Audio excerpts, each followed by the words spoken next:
علی بھائی، آج کا پہلا سوال ہے: ہمارے برصغیر پاک و ہند کے معاشرے میں کسی کی وفات کے بعد اس کی روح کے ایصال ثواب کے لیے قرآن خوانی، تیجا، دسواں، چالیسواں وغیرہ وغیرہ رسومات کا سلسلہ خوب عام ہے، جبکہ جہاں تک میری معلومات ہیں تو ان چیزوں کا اسلام سے کوئی لینا دینا نہیں ہے۔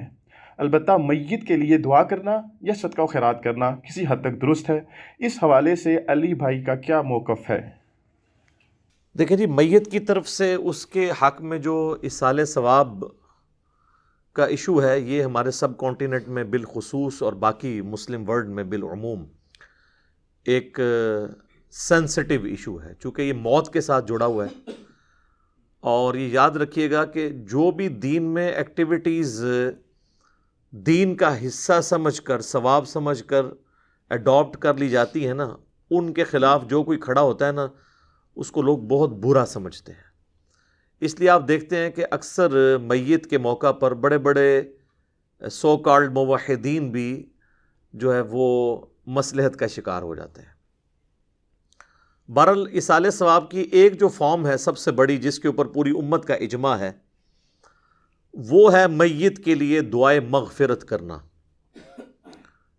یہ ہے اصل بنیاد، باقی ساری چیزیں اس کے بعد میں آتی ہیں، اور اس کی جڑ قرآن میں ان الفاظ کے اندر موجود ہے۔ سورۃ الحشر کی آیت نمبر 10 ہے: اعوذ باللہ من الشیطان الرجیم، بسم اللہ الرحمن الرحیم، والذین جاءوا من بعدہم، وہ اہل ایمان جو کہ بعد میں آنے والے ہیں،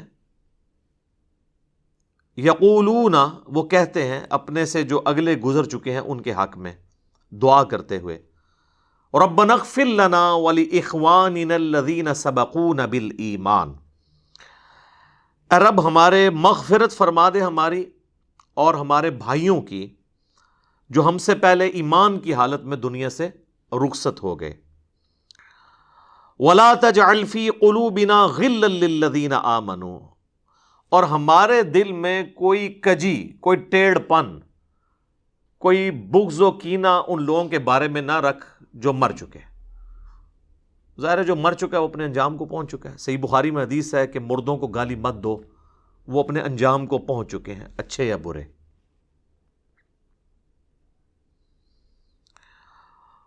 ربنا انک رؤوف الرحیم، اے میرے رب بے شک، اے ہمارے رب بے شک تو بخشنے والا ہے، مہربان ہے۔ تو یہ اہل ایمان کو یہ بات سکھائی گئی ہے کہ ان کی یہ روش ہونی چاہیے کہ جو بھی ایمان کی حالت میں ان سے پہلے لوگ چلے گئے ان کے لیے دعائیں مغفرت کریں۔ اب یہ ایک الگ حقیقت ہے تلخ کہ ایمان کی حالت میں ہمارے معاشرے کے اندر تو اسی کو سمجھا جاتا ہے جو آپ کے فرقے پہ مرا ہو، کیونکہ دوسرے فرقے پہ مر جائے تو وہ تو ایمان کی حالت میں مرا ہی نہیں ہے۔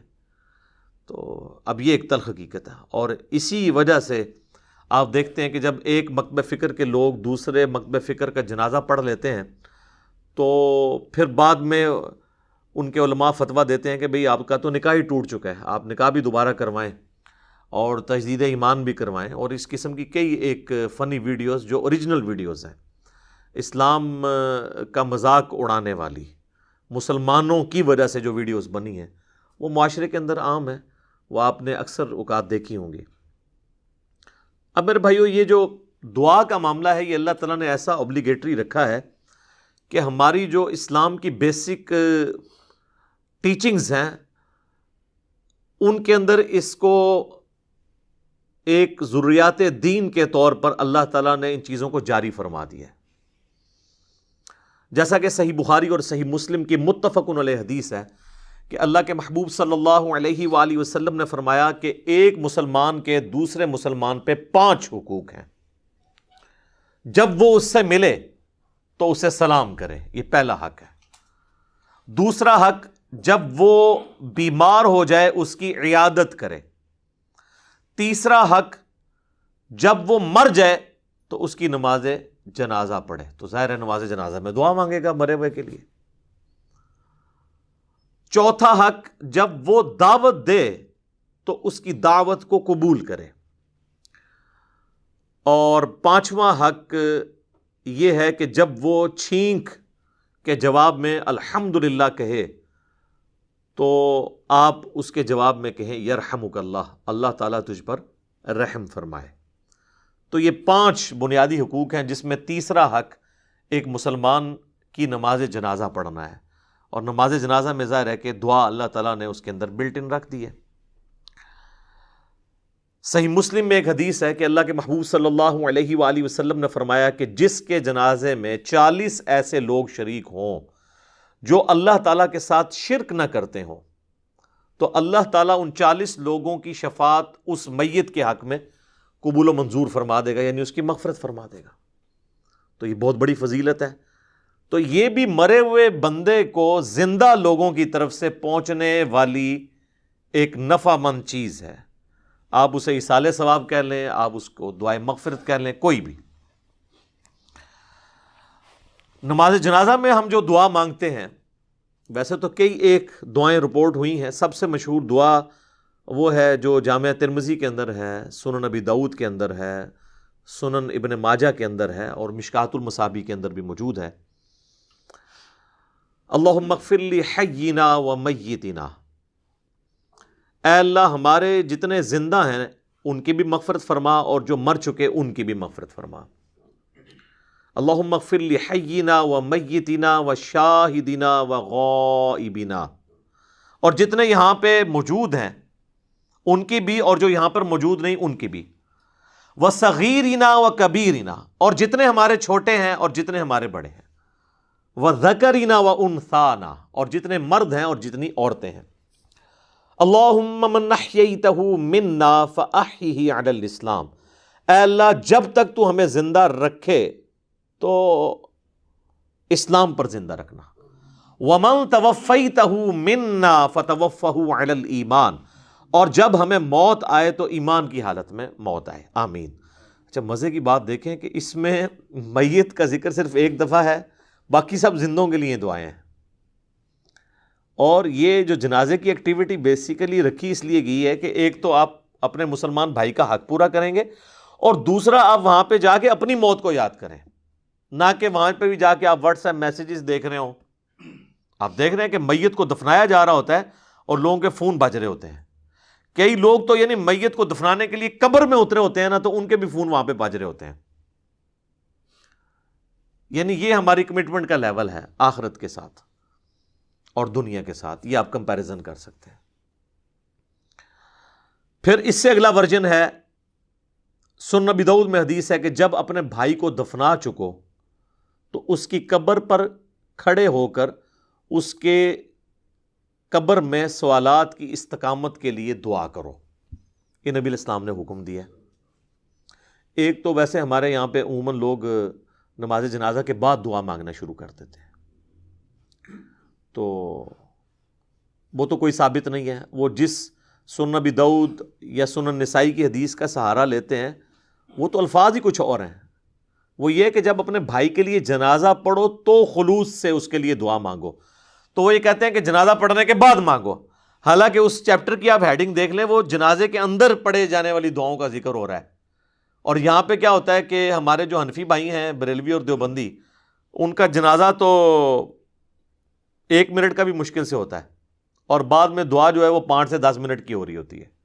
دیوبندی نہیں مانگتے، اور ان سے پوچھیں کیوں نہیں مانگتے، وہ کہتے ہیں ثابت نہیں ہے۔ اور جب ان سے یہ پوچھیں کہ یہ جو فرض نماز کے بعد آپ اجتماعی دعا کرتے ہیں، ویسے تو اکیلے جو مرضی آپ کریں، یہ کہاں سے ثابت ہے؟ وہ کہتے ہیں یہ علماء نے جاری کی ہے تاکہ امت سے دعا اٹھ نہ جائے۔ تو کیا صرف دیوبندی علماء کو یہ حق حاصل ہے کہ وہ دین میں چیزیں خود سے انجیکٹ کریں گے؟ بریلویوں کو کوئی حق حاصل نہیں ہے۔ حقیقتاً تو دونوں کو کوئی حق حاصل نہیں ہے، یہ دونوں نے ہی دین کے اندر اپنی طرف سے چیزیں داخل کر دی۔ اصل دعا جو ہے وہ قبرستان میں دفنانے کے بعد آپ نے قبر کے اوپر کھڑے ہو کر کرنی ہے، دفنانے کے دوران بھی ہے، صحیح سند کے ساتھ، مشکات المصابیح کے اندر موجود ہے، کتب ستہ میں سے یہ ابو داؤد ہے، یہ ترمذی کے ریفرنس ہے، کہ آپ نے دفناتے ہوئے یعنی 3 مٹھیاں کم از کم مٹی کی بھر کے ڈالنی ہے قبر کے اوپر، بسم اللہ وعلی ملت رسول اللہ، اللہ کے نام سے شروع کرتا ہوں اور رسول اللہ کی ملت کے اوپر، تو یہ آپ نے پڑھ کے اس کے اوپر ڈالنی ہے۔ پھر دفنانے کے بعد جب آپ نے دعا مانگنی ہے تو ظاہر ہاتھ اٹھا کے مانگنی ہے. یہ بعض لوگوں کو ایک مسئلہ ہو جاتا ہے کہ شاید قبر پہ اگر ہاتھ اٹھا کے دعا مانگی تو یہ کوئی شرک ہو جائے گا. شرک تو تب ہوگا جب آپ مردے سے مانگ رہے ہوں گے, آپ اللہ سے مانگ رہے ہیں. صحیح مسلم میں اوپر تلے کئی احادیث ہیں کہ نبی علیہ السلام نے بقیع غرقد قبرستان میں جا کر 3 دفعہ دعا کی ہاتھ اٹھا کر, اور تینوں دفعہ پھر ہاتھوں کو واپس لے کے آئے. تو یہ تو سنت ہے, اس میں کوئی حرج نہیں ہے. قبرستان میں بھی آپ ہاتھ اٹھا کے دعا کر سکتے ہیں. پھر قبرستان میں دفنانے کے بعد میت کے لیے دعا کرنا, اور پھر قبر کے اوپر اتنی دیر بیٹھنا کہ جتنی دیر ایک اونٹ کو نحر کر کے اس کا گوشت تقسیم کیا جائے. تو یہ صحیح مسلم کے اندر حضرت عمر ابن عاص کی وصیت ہے. انہوں نے اپنے بیٹے کو وصیت کی تھی کہ جب میں مر جاؤں میری قبر پہ اتنی دیر بیٹھے رہنا کہ جتنی دیر ایک اونٹ کو نہر کر کے اس کا گوشت تقسیم کیا جاتا ہے, یعنی 2 سے 2.5 گھنٹے, تاکہ میں اپنی قبر کے ساتھ مانوس ہوں, اور تاکہ میں یہ جان لوں کہ میں نے اپنے رب کے آئے ہوئے فرشتوں کو کیا جواب دینا ہے. اب وہ اس لفظ کو بھی لوگ پکڑتے ہیں, وہ کہتے ہیں جان لوں کا مطلب یہ ہے کہ وہ باہر سے کوئی آواز لگائے گا. تو اگر آواز ہی لگانی ہوتی تو حضرت عمرو ابن عاص اپنے بیٹوں کو کہہ دیتے کہ بھئی تم نے جو ہے نا میری قبر پہ کھڑے ہو کے اذان دے دینی ہے تاکہ مجھے پتہ چل جائے. یہاں پہ لوگ دیتے ہیں نا اذان, پوچھے کہاں لکھی ہے, وہ کہتے ہیں منع کہاں ہے. تو اس اعتبار سے تو آپ دین میں جو مرضی داخل کر لیں. وہ تو میرے بھائی جنازے کی بھی اذان منع تو کہیں پہ نہیں ہے. ہم کیوں نہیں دیتے کہ نبی علیہ السلام نے نہیں دی. عیدین کی اذان نہیں ہوتی, منع تو کوئی نہیں ہے. وہ کہتے ہیں نہیں جی وہ بخاری مسلم میں حدیث ہے کہ نبی علیہ السلام عید کی اذان نہیں دیا کرتے تھے. سر یہ حدیث تو آپ کے کام کی نہیں ہے. آپ نے حدیث یہ دکھانی ہے کہ نبی علیہ السلام عید کی اذان سے منع فرمایا کرتے تھے. نہیں دیا کرتے تھے تو وہ آپ نہ بھی بتائیں, ہمیں پتہ ہے کہ نہیں دیا کرتے تھے. نہیں تو بہت سارے کام بھی نہیں کیا کرتے تھے. نبی علیہ السلام کی 3 بیٹیاں آپ کی مبارک زندگی میں فوت ہوئی ہیں, آپ نے ان کو اپنے ہاتھوں سے دفنایا, آپ نے کسی کا تیجا 40واں نہیں کیا. جب ہم پوچھتے ہیں کہ وہ کہتے ہیں جی وہ منع تو کوئی نہیں نہ کیا. ٹھیک ہے, تو منع والا معاملہ یہ ہے میرے بھائی کہ جو کام دین کے اندر نہیں نبی علیہ السلام نے تعلیم فرمایا وہ انڈرسٹوڈ منع ہی تصور کیا جائے گا. یہ ایک سینسٹیو ٹاپک ہے, میں اس کو اینڈ کے اوپر کنکلوڈ کروں گا.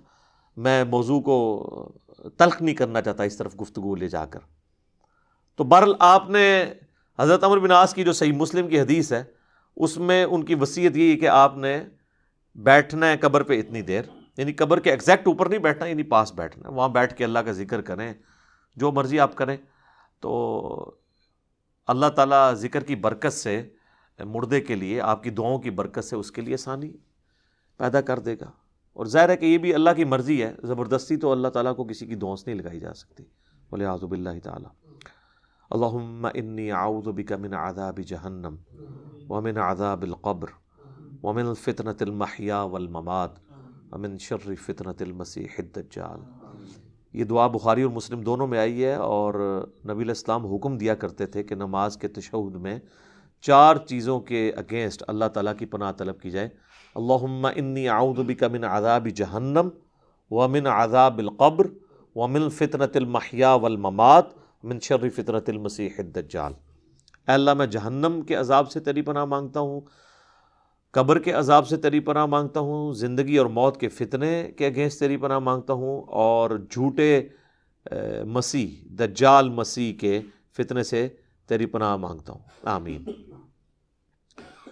اچھا, دفنانے کے بعد اذان دینا بھی کوئی ثابت نہیں ہے, اور اس طریقے سے ہمارے دیوبند اور بریلوی حضرات جو ہے نا وہ میت کو دفنانے کے بعد نا سرہانے پہ کھڑے ہو کر نا سورۃ البقرہ کی شروع کی آیات تلاوت کرتے ہیں, اور پاؤں والی سائڈ پہ سورۃ البقرہ کی آخری آیات تلاوت کرتے ہیں. یہ روایت موجود ہے, لیکن یہ روایت جو ہے فیبریکیٹڈ روایت ہے. یہ روایت شعب الایمان امام بیہقی کی کتاب میں ہے, مشکات المصابیح کے اندر موجود ہے, لیکن اس کے اندر ایوب نام کا ایک متروک راوی ہے, یعنی جس سے حدیثیں لینا محدثین نے چھوڑ دی ہوں, ریجیکٹڈ پرسنالٹی. تو یہ یعنی مردود قسم کے راویوں سے روایت کی گئی روایت ہے, اس کی کوئی اصل نہیں ہے. اصل چیز وہی ہے جو میں نے بیان کر دی ابو داؤد سے کہ آپ نے میت کے لیے دعا کرنی کہ اللہ تعالیٰ اسے قبر کے سوالات میں استقامت عطا فرما. اور قبر کے سوال جو ہیں وہ بخاری، مسلم، ابو داؤد، مسند احمد میں رپورٹ ہوئے ہیں. کچھ حصہ بخاری مسلم میں ہوا ہے، کچھ ابو داؤد میں، ترمذی میں، مسند احمد میں. پہلا سوال ہوگا من ربک کا، تیرا رب کون ہے. دوسرا سوال ہوگا ما دینک کا، تیرا دین کیا ہے. تیسرا سوال ہوگا، ترمذی میں تو الفاظ ہیں من نبیک کا، تیرا نبی کون ہے. بخاری میں الفاظ ہیں ما کنت تقول فی حق ھذا الرجل، تو اس مرد کے بارے میں دنیا میں کیا کہا کرتا تھا، یا تو کیا کہے گا اس کے بارے میں. وہ کہتے ہیں جی نبی علیہ السلام کی شکل مبارک دکھائی جاتی ہے اور پوچھا جاتا ہے اس مرد کے بارے میں. تو یہ حاضر رجل، وہ کہتے ہیں حاضہ کا مطلب تو ہے کہ وہاں پہ موجود ہوں گے. سر اگر حاضہ کا مطلب وہاں پر موجود ہوں گے تو اس کے جواب میں یہ تو نہیں ہونا چاہیے ہوا محمد الرسول اللہ. ہوا تو پھر جو ہے وہ تھرڈ پرسن کا صیغہ ہے، ہونا چاہیے حاضہ محمد الرسول اللہ. تو اس کا جو ایک طریق ہے مسند احمد اور سنن ابی داؤد میں، اس میں الفاظ ہیں اس مرد کے بارے میں تیرا کیا خیال ہے، الذی بعث فیکم، جس کو اللہ نے تم میں مبعوث کیا تھا نبی بنا کے. یہ نہیں کہ یہ جو قبر میں آپ کے سامنے آئے ہوئے ہیں یا کوئی قبر میں تصویر دکھائی جاتی ہے، یہ بالکل جھوٹی بات ہے. تو یہ 3 سوالات، اور ایک چوتھا سوال ہے جو میں نے ایکسپلور کیا تھا جس کی وجہ سے کافی ہنگامہ کھڑا ہوا کہ قبر میں 3 نہیں 4 سوال ہوں گے. وہ چوتھا سوال جو ہے وہ مؤمن کے لیے اور منافق کے لیے ڈیفرنٹ ہوتا ہے. وہ بخاری میں بھی ہے، سنن ابی داؤد کے اندر بھی. مؤمن جو ہے وہ تینوں سوالوں کے جواب دیتا ہے تو فرشتے چوتھا سوال کرتے ہیں کہ تجھے کیسے پتہ چلا، تو وہ کہتا ہے کہ میں نے اللہ کی کتاب پڑھی اور نبی علیہ السلام کے نبی ہونے کی تصدیق کی. تو اللہ کی کتاب اگر پڑھی نہیں ہوگی تو تصدیق کیسے کریں گے؟ یہ کتاب پڑھیں گے تو آپ تصدیق کریں گے نا. تو اور منافق کہتا ہے ہائی ہاتا لا ادری لا ادری، ہائے افسوس مجھے کچھ پتہ نہیں، مجھے کچھ پتہ نہیں. تو فرشتے اس کو کہتے ہیں کہ تو نے خود پڑھ کر سیکھنے کی، سمجھنے کی کوشش کیوں نہیں کی، یا کسی ایسے شخص سے پڑھنے کی کوشش کیوں نہیں کی جسے ان چیزوں کا پتہ تھا. دونوں معنی درست ہیں. تو جب تک آپ خود اللہ کو سیریس نہیں لیں گے آپ سچائی تک پہنچ نہیں سکتے. تو اس لیے میں نے کہا تھا قبر میں 3 نہیں 4 سوال ہونے ہیں، اور چوتھا سوال جو ہے وہ تمام سوالات کی جان ہے. اگر زندگی میں پتہ چل جائے تو پہلے 3 سوالوں کا جواب کے لیے تیار ہونا آپ کے لیے آسان ہو جائے گا، ادروائز تو مشکل ہو جائے گا. بہرحال ایک ضمناً یہ بات تھی. تو قبر پہ بھی آپ نے دعاؤں میں مردوں کو یاد رکھنا ہے. اس کے بعد عام حالت میں بھی آپ جب قبرستان جائیں گے تو آپ کو دعا سکھائی گئی ہے. صحیح مسلم میں الفاظ ہیں السلام علیکم اہل الدیار من المؤمنین والمسلمین وَإِنَّا إِن شَاءَ اللَّهُ بِكُمْ لَلَاحِقُونَ نَسْأَلُ اللَّهَ لَنَا وَلَكُمُ الْعَافِيَةَ. تم پر سلامتی ہو اے مؤمنین اور مسلمین جو اس قبرستان کے اندر دفن ہو، خواہ مرد ہو یا عورت ہو. السلام علیکم اہل الدیار من المؤمنین والمسلمین وَإِنَّا إِن شَاءَ اللَّهُ بِكُمْ لَلَاحِقُونَ. اور اللہ نے چاہا تو ہم بھی عنقریب تمہارے ساتھ آ کے ملنے والے ہیں، ظاہر ہم نے بھی مرنا ہے. اور پھر 7 الفاظ ہیں کہ ہم تم سے، تمہارے لیے اور اپنے لیے اللہ کے حضور عافیت کا سوال کرتے ہیں. نسأل اللہ لنا ولکم العافیہ، ہم اللہ سے سوال کرتے ہیں تمہارے لیے اور اپنے لیے عافیت کا. یہ دعا ہے. تھوڑے بہت الفاظ کے فرق کے ساتھ صحیح مسلم میں اور دعائیں بھی ہیں، بلکہ یہ سب سے آسان دعا، یاد رکھنی بھی آسان ہے. ایک دعا ہے جامعہ ترمذی کے اندر السلام علیکم یا اہل القبور، وہ روایت اصول محدثین پہ ضعیف ہے، اصل دعا یہی ہے.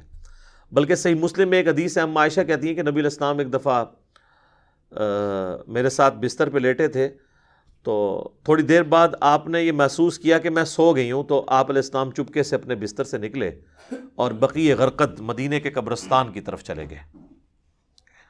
تو کہتی ہیں میں بھی نا جاسوسی کرنے کے لیے پیچھے کسی اور بیوی کے پاس نہ چلے گیا ہوں، میں بھی نکلی اور میں نے حضور علیہ السلام کو دیکھا کہ آپ بقیع قبرستان میں یوں ہاتھ اٹھا کے دعا کر رہے ہیں. 3 دفعہ آپ نے ہاتھ اٹھا کے دعا کی اور اپنے ہاتھوں کو واپس کیا. تو وہ کہتی ہیں میں جلدی جلدی بھاگتی ہوئی واپس آئی, آ کے بستر پہ لیٹ گئی, اور یہ یعنی میں نے ایکٹ کرنے کی کوشش کی کہ میں تو یہاں سے گئی نہیں تھی, لیکن سانس پھولا ہوا تھا, سانس تو نہیں کوئی روک سکتا. وہ بزرگ ہی ہیں جو 12 دن تک وضو روک کے رکھتے ہیں, تو چونکہ جھوٹ ہوتا ہے نا, تو کہتے ہیں کہ میرا سانس پھولا ہوا تھا. نبی علیہ السلام جب واپس آئے تو انہوں نے سیدہ عائشہ سے فرمایا کہ تم میرے پیچھے آئی تھی, اور اگر تم مجھے نہیں بتاؤ گی نا تو تمام غائب کا جاننے والا تو مجھے بتا ہی دے گا. علم غیب بھی کلیئر کر دیا حضور نے. آپ نے نہیں کہا کہ مجھے تو پتہ ہے, میں تو حاضر و ناظر ہوں. ان کا مجھے اللہ تو خبر دے دے گا. تو تم نے کیا گمان کیا اللہ اور اس کا رسول تمہارے ساتھ خیانت کریں گے, یعنی میں کسی اور بیوی کے پاس چلا گیا ہوں؟ تو ان کا یا رسول اللہ ایسا ہی تھا, میں آپ کے پیچھے آئی تھی. تو آپ نے فرمایا کہ اصل میں جب میں لیٹا تو جبرائیل علیہ السلام اللہ کی طرف سے میرے پاس آئے, اور انہوں نے مجھے اللہ کا پیغام دیا کہ اللہ تعالیٰ آپ کو حکم دیتا ہے کہ آپ بقیع غرقد کے جو مدفن ہیں وہاں پہ لوگ, ان کے لیے جا کے دعائیں مغفرت کریں. اچھا, وہ دعائیں مغفرت تو آپ وہاں بھی بیٹھ کے کر سکتے تھے.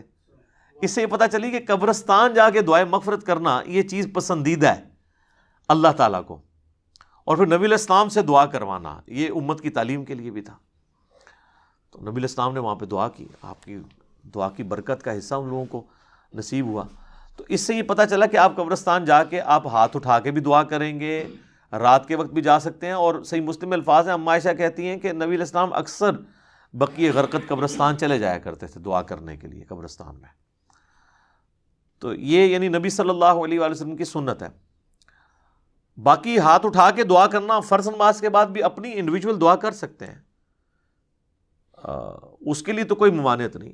ابو داؤد میں تو روایت کمزور ہے, لیکن المستدرک للحاکم میں صحیح سند سے ہے کہ تمہارا رب سخی ہے, کریم ہے, حیا فرماتا ہے ایسے شخص سے جو اس کے حضور ہاتھ اٹھا کے دعا کرتا ہے کہ اسے محروم لوٹائے.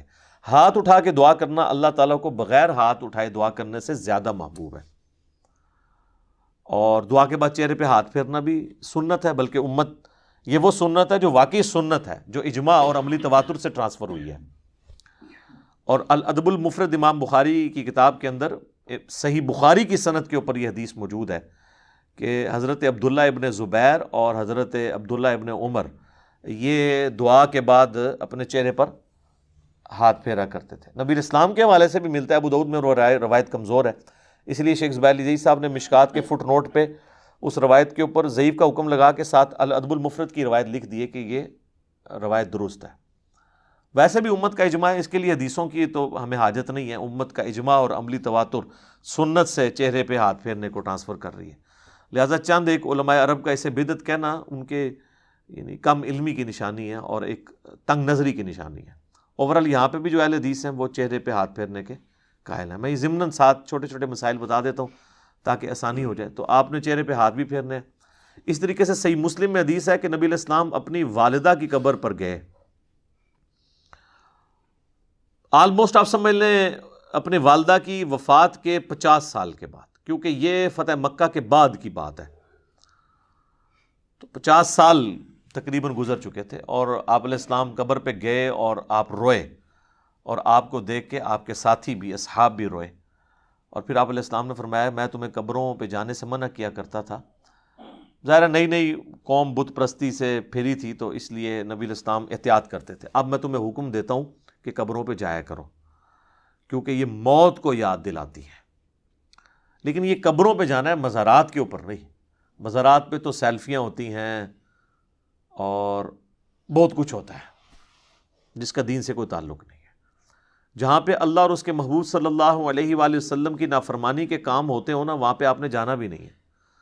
سنن ابی داؤد میں حدیث ہے کہ ایک صحابی نے کہا کہ میں نے منت مانی ہے کہ میں اونٹ قربان کروں گا مقام بوانا پہ جا کے. بعض روایتوں میں آیا کہ 100 اونٹ. تو نبی علیہ السلام نے فرمایا کہ دیکھنا وہاں پر زمانہ جاہلیت میں کسی بت کی پرستش تو نہیں ہوتی تھی, اس زمانے میں, اب نہیں. اگر اس زمانے میں بھی ہوتی تھی نا تو نہیں جانا. یا وہاں پر کوئی زمانے جاہلیت میں میلہ تو نہیں لگا کرتا تھا. انہوں نے دونوں چیزیں جب رسول اللہ کو کنفرم کی تو آپ صلی اللہ علیہ وآلہ وسلم نے پھر ان کو اجازت دے دی, ٹھیک ہے, کہ تم کرو. پھر آپ علیہ السلام نے فرمایا کہ ایسی منت نہ پوری کرو جو تمہیں یعنی عاجز کر دے. اس طرح کی منت نہ مانو، اور اگر مانی ہے تو اس کو منت کو پورا نہ کرو. اور اللہ کی نافرمانی میں بھی منت نہ مانی جائے، اور جو اللہ کی نافرمانی میں ہوگی آپ نے اس کا کفارہ بھی نہیں دینا ہوگا. جیسے میرا بیٹا ہوا تو اس کی چٹیا فلاں دربار پہ جا کے منواؤں گا، تو اب یہ ساری منت اس کو توڑ بھی دیں، توڑنا واجب ہے اور کفارہ بھی نہیں ہے. اگر کوئی صحیح کوئی منت مانی تھی تو آپ اس کا کفارہ ادا کریں گے. ویسے ہوتا کچھ نہیں ہے. بخاری مسلم میں حدیث ہے کہ منت ماننے سے کنجوس کا مال نکل جاتا ہے، یہ مصیبت کو نہیں ٹال سکتی. تو بہرحال یہ ہے کہ آپ نے منت کا پھر کفارہ وہی ہے جو بخاری مسلم میں آیا کہ منت توڑنے کا کفارہ وہی ہے جو قسم توڑنے کا کفارہ سورۃ المائدہ کی آیت نمبر 89 میں ہے، کہ ایک غلام آزاد کریں یا 10 مساکین کو کھانا کھلائیں یا 10 مساکین کو کپڑے لے کر دیں، اور اگر کوئی غریب ہے تو 3 مسلسل روزے رکھ لیں. تو اس طرح کی پھر منتیں آپ نے پوری نہیں کرنی ہوگی. بہرحال نبی علیہ السلام نے اپنی والدہ کی قبر پہ جا کے یہ امت کو میسج دیا کہ آپ نے قبروں کو لاوارث نہیں چھوڑنا، قبروں پہ جانا ہے، قبروں پہ جا کے عبرت حاصل کرنی ہے، اور قبروں پہ جا کے ان قبر والوں سے نہیں مانگنا بلکہ ان کے لیے دعا کرنی ہے کہ اللہ تعالیٰ ان کی مغفرت کا کوئی سامان کرے، کیونکہ وہ ہماری دعاؤں کے محتاج ہیں جو قبرستان میں دفن ہے، کیونکہ وہ تو اب اپنے اعمال آگے نہیں بڑھا سکتے. تو جو ہم پیچھے بچ گئے ہیں ہماری ذمہ داری ہے ہم ان کے لیے جا کے دعائے مغفرت والا معاملہ کریں. اچھا، اسی طریقے سے صحیح بخاری اور صحیح مسلم دونوں میں حدیث ہے کہ نبی علیہ السلام کو ایک صحابی کی وفات کی خبر ملی تو نبی علیہ السلام نے دونوں ہاتھ یوں بلند کر کے، حتیٰ کہ صحابہ کہتے ہیں ہم نے آپ کے بغلوں کی سفیدی بھی دیکھی، کیونکہ آپ کا اکثر لباس تہمد اور اوپر چادر ہوتی تھی. اگر آپ نے کرتا نہ پہنا ہو اور صرف چادر اوپر لی ہوئی ہو اور یوں ہاتھ اٹھائیں تو بغلوں کی سفیدی ظاہر ہو جاتی ہے. تو آپ نے کہا اے اللہ ابو عامر کو بخش دے اور اسے کثیر مخلوق پر فضیلت عطا فرما. تو اس سے ثابت ہوا کہ مرے ہوئے شخص کے لیے ہاتھ اٹھا کے آپ دعا کر سکتے ہیں ان الفاظ کے ساتھ. اور ایک اور حدیث ہے صحیح مسلم کے اندر، ام سلمہ کہتی ہیں کہ جب میرے خامن فوت ہوئے ابو سلمہ تو نبی علیہ السلام ہمارے گھر تشریف لائے تو آپ صلی اللہ علیہ وآلہ وسلم نے ہمیں صبر کی تلقین کی، اور آپ علیہ السلام نے پھر ابو سلمہ کے لیے دعا کی کہ اے اللہ اسے بخش دے اور اسے اپنے ہدایت یافتہ لوگوں میں بلند درجہ عطا فرما، اور اے اللہ اس کے جو پیچھے لوگ بچ گئے ان پہ تو خلیفہ ہو جا، یعنی اس کی کمپنسیشن تو فرما دے، اور اے اللہ اس کی قبر کو نور سے تو بھر دے. یہ آپ صلی اللہ علیہ وآلہ وسلم نے ان کے لیے دعا کی، اور اس میں یہ بھی الفاظ ہیں کہ قبر کو کشادہ کر دے اور نور سے بھر دے. یہ تعزیت کی دعائیں ہیں جو آپ کر سکتے ہیں. باقی قبرستان جا کے آپ جنازہ اگر آپ کا رہ گیا تو آپ قبرستان جا کے قبر پہ کھڑے ہو کے بھی جنازہ پڑھ سکتے ہیں. بخاری مسلم دونوں میں حدیث ہے کہ ایک بوڑھی عورت جو مسجد نبوی کی صفائی کیا کرتی تھی، جب وہ فوت ہو گئی تو صحابہ نے رسول اللہ کو نہیں بتایا اور راتوں رات جنازہ پڑھ کے دفنا دیا. کچھ دن کے بعد نبی علیہ السلام نے پوچھا کہ وہ عورت نظر نہیں آ رہی، تو بتایا گیا کہ وہ تو فوت ہو گئی ہے. تو حضور نے فرمایا کہ مجھے اس کی قبر پہ لے جاؤ. تو اب حضور علیہ السلام کو کسی صحابی نے یہ نہیں کہا کہ یا رسول اللہ آپ تو ہر مومن کی قبر میں جاتے ہیں، تو 3 دن پہلے تو آپ تشریف لے گئے ہوں گے، آپ کو تو پتہ ہی ہوگا کہ یہ مر چکی ہے. اس زمانے میں یہ عقیدے نہیں ہوا کرتے تھے، نہ کسی کے دماغ میں ہوتا تھا. تو رسول اللہ صلی اللہ علیہ وسلم کو وہ قبر پہ لے گئے تو آپ علیہ السلام نے جا کے وہاں پہ قبرستان میں اس کی قبر پہ کھڑے ہو کر جنازہ پڑھا. یہ غائبانہ نماز جنازہ نہیں ہوتا کیونکہ اس میں تو قبر سامنے ہوتی ہے، اور اس کا طریقہ یہ ہوتا ہے کہ آپ نے قبر کی ایسی سائڈ پہ کھڑے ہونا ہے کہ آپ کا قبلہ کی طرف رخ ہو اور قبر آپ کے سامنے ہو. اور پھر آپ علیہ السلام نے واپسی پر فرمایا، مسلم شریف میں ڈیٹیل ہیں، اس میں الفاظ ہیں کہ یہ قبریں اندھیروں میں ڈوبی ہوئی تھی، اللہ نے میرے جنازہ پڑھنے کی برکت سے انہیں نور سے بھر دیا. اب یہ سبحان اللہ تو آپ نے بول دیا ہے، لیکن اس کا جو ایک تلخ پہلو ہے کہ نبی کی دعا کی برکت سے کسی کافر کی قبر جو ہے نا وہ نور سے نہیں بھر سکتی، کیونکہ کافر کے بارے میں تو نص قطعی ہے قرآن کی. وہ تو سورہ توبہ میں آپ 70 دفعہ بھی دعا کریں ہم نہیں قبول کریں گے، منافقین کے لیے، کافروں کے لیے. تو یہ مسلمانوں کی قبریں تھیں نمبر 1. اور مسلمان ظاہر بریلوی دیوبندی اہل حدیث نہیں، اس زمانے کے مسلمان، میں صحابہ نہیں کہتا ورنہ آپ کہیں گے گستاخی ہو گئی ہے، آپ خود ہی پوچھ لیجیے گا پھر کون لوگ ہوں گے جو حضور کی زندگی میں فوت ہو چکے ہیں ایمان کی حالت میں. اچھا، تو نبی علیہ السلام نے فرمایا کہ نور سے اللہ تعالیٰ نے ان کی قبروں کو بھر دیا. اچھا، پہلے اندھیروں میں تھی، اور اس سے یہ بھی پتہ چلا کہ رسول اللہ کی برکت کیا ہے کہ آپ کے جنازہ پڑھنے کی برکت سے اللہ تعالیٰ نے آپ کی دعا کی برکت سے ان کو یہ نفع عطا فرمایا. اب یہ حضور کی دعا ہی ہے، باقی تو جنازہ تو صحابہ نے بھی ان کا پڑھا ہوگا. ٹھیک ہے، یہاں تو لوگ کہتے ہیں بزرگ جنازہ پڑھ لیں تو جناب سمجھو کہ اگلے پچھلے سارے مردے بخشے گئے. تو جنازے تو ان کے بھی ہوئے تھے، لیکن حضور کے جنازہ پڑھنے سے فرق پڑا؟ ویسے تو نہیں پڑا. اس طرح بخاری مسلم میں حدیث ہے، نبی علیہ السلام ایک جگہ سے گزر رہے تھے تو آپ کا خچر بدک گیا اور آپ رک گئے. تو صحابہ نے پوچھا یا رسول اللہ کیوں رکے؟ آپ نے فرمایا ان دو قبر والوں کو عذاب ہو رہا ہے. کسی صحابی نے نہیں کہا کہ کشف القبور ہے، ہمارے جو گھوڑے کے قدموں سے خاک نکل کے جو ہمارے گھوڑے کے نتھنے میں بیٹھے گی، وقت کا بڑے سے بڑا غوث بھی اس مرتبے کو نہیں پہنچ سکتا. جب غوث قبروں کے اندر جھانک کے دیکھ لیتے ہیں تو یا رسول اللہ ہم بھی ابھی دیکھ لیتے ہیں. وہ تو حضور سے پوچھ رہے ہیں کہ یا رسول اللہ یہ کیا ہے، قبر کے اندر کیا ہو رہا ہے؟ سب کہانی ہے. غوث پر سارے فیل کرتے ہیں. میرا میکینیکل انجینئرنگ دا فارمولا کو غوث پڑھ کے نا ویکھ کے میں لکھ کے دینا لکھ کے انہوں دیکھ کے پڑھ کے دس دے، کوئی زبانی تو بڑی دور دی گل ہے. اور میں صرف کہہ رہا ہوں پڑھ کے بتا دے، سمجھا تو مجھے پتا ہے کہ وہ سکتا ہی نہیں ہے جب تک اس نے انجینئرنگ نہیں کی ہوگی. اور ان کا تو دعویٰ ہے نا کہ اللہ کو تو انجینئرنگ آتی ہے نا جی، کہ اللہ ان کو سکھاتا ہے تو پھر سکھا دے اللہ ان کو. سب کہانیاں بنائی ہوئی انہوں نے. تو نبی علیہ السلام فرمایا کہ ایک پیشاب کے چھینٹوں سے نہیں بچتا تھا، دوسرا چغلی کھایا کرتا تھا. پھر آپ علیہ السلام نے ایک ٹہنی درخت کی توڑی، اس کے دو حصے کیے اور اسے لگا دیا دونوں قبروں پہ. آپ نے فرمایا جب تک یہ ہری رہیں گی نا ان کے عذاب میں تخفیف ہوگی. اب یہ حضور کے ہاتھوں کی برکت ہے. لوگوں نے پھر آگے ضرب تقسیمیں لگا دیں کہ جی وہ ٹہنیاں جو ہے اللہ کا ذکر کریں گی اور ذکر کرنے کی برکت سے یہ ہوگا. اور سر ٹہنیاں لگانے سے کیا ہونا ہے؟ وہ رسول اللہ کے مبارک ہاتھوں کی برکت تھی. اور اسی کو پھر ایکسٹراپولیٹ کیا نا انہوں نے قبروں پہ جو پھول ڈالتے ہیں. تو پھر آپ پھول نہ ڈالیں، جو نبی علیہ السلام نے کیا آپ وہی کام کریں. آپ ضرور ٹہنی لگائیں، اور یہاں پہ لوگ لگا بھی دیتے ہیں دفناتے وقت سرانی سائڈ کے اوپر. تو آپ سنت کے اوپر اسی سنت کے اوپر عمل کریں. تو آپ نے فرمایا ایک پیشاب کے چھینٹوں سے نہیں بچتا تھا اور ایک چغلی کھایا کرتا تھا. بظاہر ایک دیکھنے میں معمولی سے گناہ ہے، لیکن ان کا عذاب یہ یعنی ان کو دیکھنا پڑا. تو نبی صلی اللہ علیہ وآلہ وسلم کے اس عمل کی برکت سے ان تک یہ نفع پہنچا. تو یہ تو حضور کی برکات ہیں.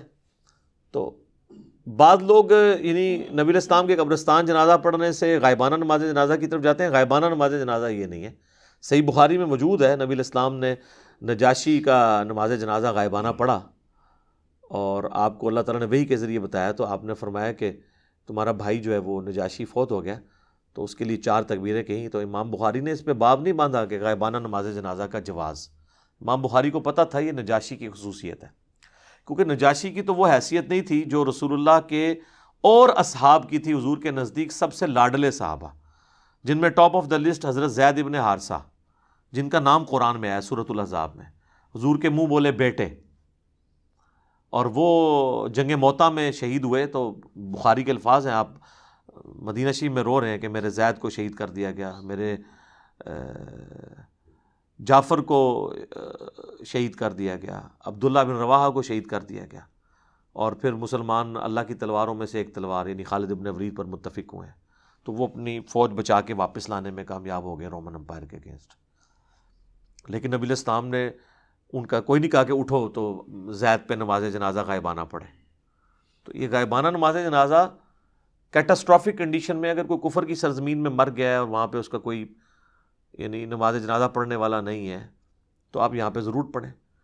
یہاں تو ایک شہر میں مرتا ہے، ہزاروں کا جنازہ ہوتا ہے، دوسرے شہر میں اس کا غائبانہ پڑھ رہے ہوتے ہیں. اور اس کا پڑھ رہے ہوتے ہیں جو ذرا امیر ہوتا ہے، جس نے زیادہ فنڈ دیا ہوتا ہے. غریب آدمی کے لیے کہتے ہیں جی دعا، امیر آدمی کے لیے غائبانہ نماز جنازہ. ٹھیک ہے نا؟ تو نہ آپ کی دعاؤں سے کوئی فرق پڑ رہا ہے نہ نماز جنازوں سے، کیونکہ آپ تو سب کچھ دنیا داری کے لیے کر رہے ہیں. تو یہ جو ایٹیچیوڈ ہے، پھر اس کے اوپر چندے اکٹھے کرنا. آپ پتہ نا ہمارے تو یہاں ایک بہت بڑی جماعت رہی ہے جس نے غائبانہ نماز جنازہ کو ایک ایکٹیویٹی بنا کے اس طرح پریزنٹ کیا اور یعنی ہلچل مچا کے رکھ دی، اور اس میں پھر چندے اکٹھے کیے. تو یہ بھی ایک یعنی لوگوں کی جیبیں ہتھیانے کا ایک ذریعہ بن گیا یہ. حالانکہ مردے کے لیے تو دعا کرنی ہے کہ اللہ تعالیٰ اس کے لیے کوئی آسانی والا معاملہ فرمائے. تو نبی صلی اللہ علیہ وآلہ وسلم نے دعا کے حوالے سے جو چیزیں تعلیم فرمائی ہیں میں نے کوشش کی ہے کہ آپ تک پہنچیں, کہ آپ نے دعا کرنی ہے جب کوئی شخص مر جاتا ہے اس کے لیے دعا کرنی ہے جنازے کی شکل میں, پھر قبرستان میں جا کے دعا کرنی ہے اس کی قبر پہ کھڑے ہو کے, اس کے بعد قبر پہ بیٹھے رہنا ہے اتنی دیر 2-2.5 گھنٹے جتنی دیر اونٹ نہر کر کے اس کا گوشت تقسیم کیا جاتا ہے, چند لوگ بیٹھ جائیں. اس کے بعد بھی وقتاً فوقتاً جب قبرستان جانا ہے اس کے لیے دعا کرنی ہے, اور قبرستان نہ بھی جائیں اپنی نمازوں کے اندر آپ نے دعا کرنی ہے اس کے لیے. تو کئی ایک دعائیں ہیں, آپ یہ دعا تو ضرور کریں اپنے نماز کے تشہد میں. بخاری مسلم میں حدیث ہے جب تم تشہد پڑھ چکو, دروشی پڑھ چکو, تو جو چاہو اپنے رب سے مانگو. تو کم از کم اپنے ماں باپ کے لیے دعا مانگیں, رب ارحمہما کما ربیانی صغیرا, اے رب ان دونوں پر رحم فرما جس طرح انہوں نے بچپن میں مجھے پالا تھا. رب اجعلنی مقیم الصلاۃ ومن ذریتی ربنا وتقبل دعاء ربنا اغفر لی ولوالدی وللمؤمنین یوم یقوم الحساب. اللہم ربنا آتنا فی الدنیا حسنۃ وفی الآخرۃ حسنۃ وقنا عذاب النار. اللہم انی اعوذ بک من عذاب جہنم ومن عذاب القبر ومن فتنة المحیا والممات ومن شر فتنة المسیح الدجال. آمین. یہ ساری دعائیں جتنی بھی آپ کو دعائیں یاد ہیں وہ آپ پڑھیں. مشکات المصابیح کی آپ پہلی جلد میں تشہد کی دعاؤں کے بیان میں چلے جائیں تو آپ کو کئی ایک دعائیں مل جائیں گی, وہ یاد کریں. قرآن میں جتنی دعائیں آئی ہیں وہ آپ مانگ سکتے ہیں, اس موقع پہ مانگیں. تو یہ میت کے اوپر, مرے ہوئے شخص کا حق ہے زندوں کے اوپر کہ اس کے لیے دعا کریں. وہ بات وہیں سے شروع ہوئی تھی سورۃ الحشر کی آیت نمبر 10 سے, ربنا اغفر لنا ولإخواننا الذین سبقونا بالایمان. جو ایمان کی حالت میں دنیا سے چلے گئے ہیں, اے اللہ ان کو بخش دے, ہمارے بھائیوں کو, ان کے لیے دعا کرنی چاہیے. یہ ایصال ثواب کا سب سے بڑا ذریعہ ہے اور سب سے زیادہ زور اسی کے اوپر ہونا چاہیے. اس کے علاوہ بھی ذریعہ موجود ہے لیکن جو اصل بنیاد ہے وہ ہے دعا. اب آ جائیں جو باقی ذرائع ہیں, اس کی اصل وہ حدیث ہے جو صحیح مسلم کے اندر موجود ہے کہ اللہ کے محبوب صلی اللہ علیہ وآلہ وسلم نے فرمایا کہ جو شخص مر جاتا ہے نا تو اس کے تمام اعمال منقطع ہو جاتے ہیں, یعنی اب کوئی عمل وہ کر نہیں سکتا. سر میں یہ الفاظ جب پڑھتا ہوں نا یا بیان کرتا ہوں میں کانپ اٹھتا ہوں کہ جو مر گیا اب وہ کچھ نہیں کر سکتا. ایک بار سبحان اللہ کی بھیک بھی نہیں مانگ سکتا کہ میں ایک سیکنڈ مجھے مل جائے کہ میں سبحان اللہ کہہ دوں. آپ صلی اللہ علیہ وآلہ وسلم نے فرمایا سوائے 3 اعمال کے, مسلم شریف کے الفاظ ہیں. نمبر 1 صدقہ جاریہ, یعنی اس نے اپنی زندگی میں کوئی نیکی کا کام کیا تھا, کہیں کنواں کھدوا دیا تھا, کہیں مسجد بنوا دی تھی, کوئی یتیم خانہ بنوا دیا تھا, اور اس طرح کی چیز جو اس کے مرنے کے بعد بھی جاری رہی, جس میں اس نے اپنی انویسٹمنٹ کی تھی مالی طور پر یا فزیکلی, تو وہ اس کو ثواب ملے گا. اور جینون ہے, ظاہر ہے کہ اس میں ہم اسے کوئی نفع نہیں پہنچا رہے, اس کے اپنے کیے ہوئے اعمال کا ثواب اسے مل رہا ہے. ہم انڈائریکٹلی اس طرح پہنچا رہے ہیں کہ ہم اگر اس کنویں سے پانی پیتے ہیں تو جتنے لوگ پیئیں گے اس کا ثواب اسے ملے گا. دوسرا فرمایا کہ علم نافع, جو نفع مند علم ہے, اگر کسی نے دنیا میں کوئی نفع مند علم پھیلایا تھا تو اس کے مرنے کے بعد اس کو ثواب ملے گا. تو اس کے لیے تو میرے پاس دنیا میں اگر کوئی سب سے بڑی مثال ہے نا تو وہ صحیح بخاری اور صحیح مسلم ہے.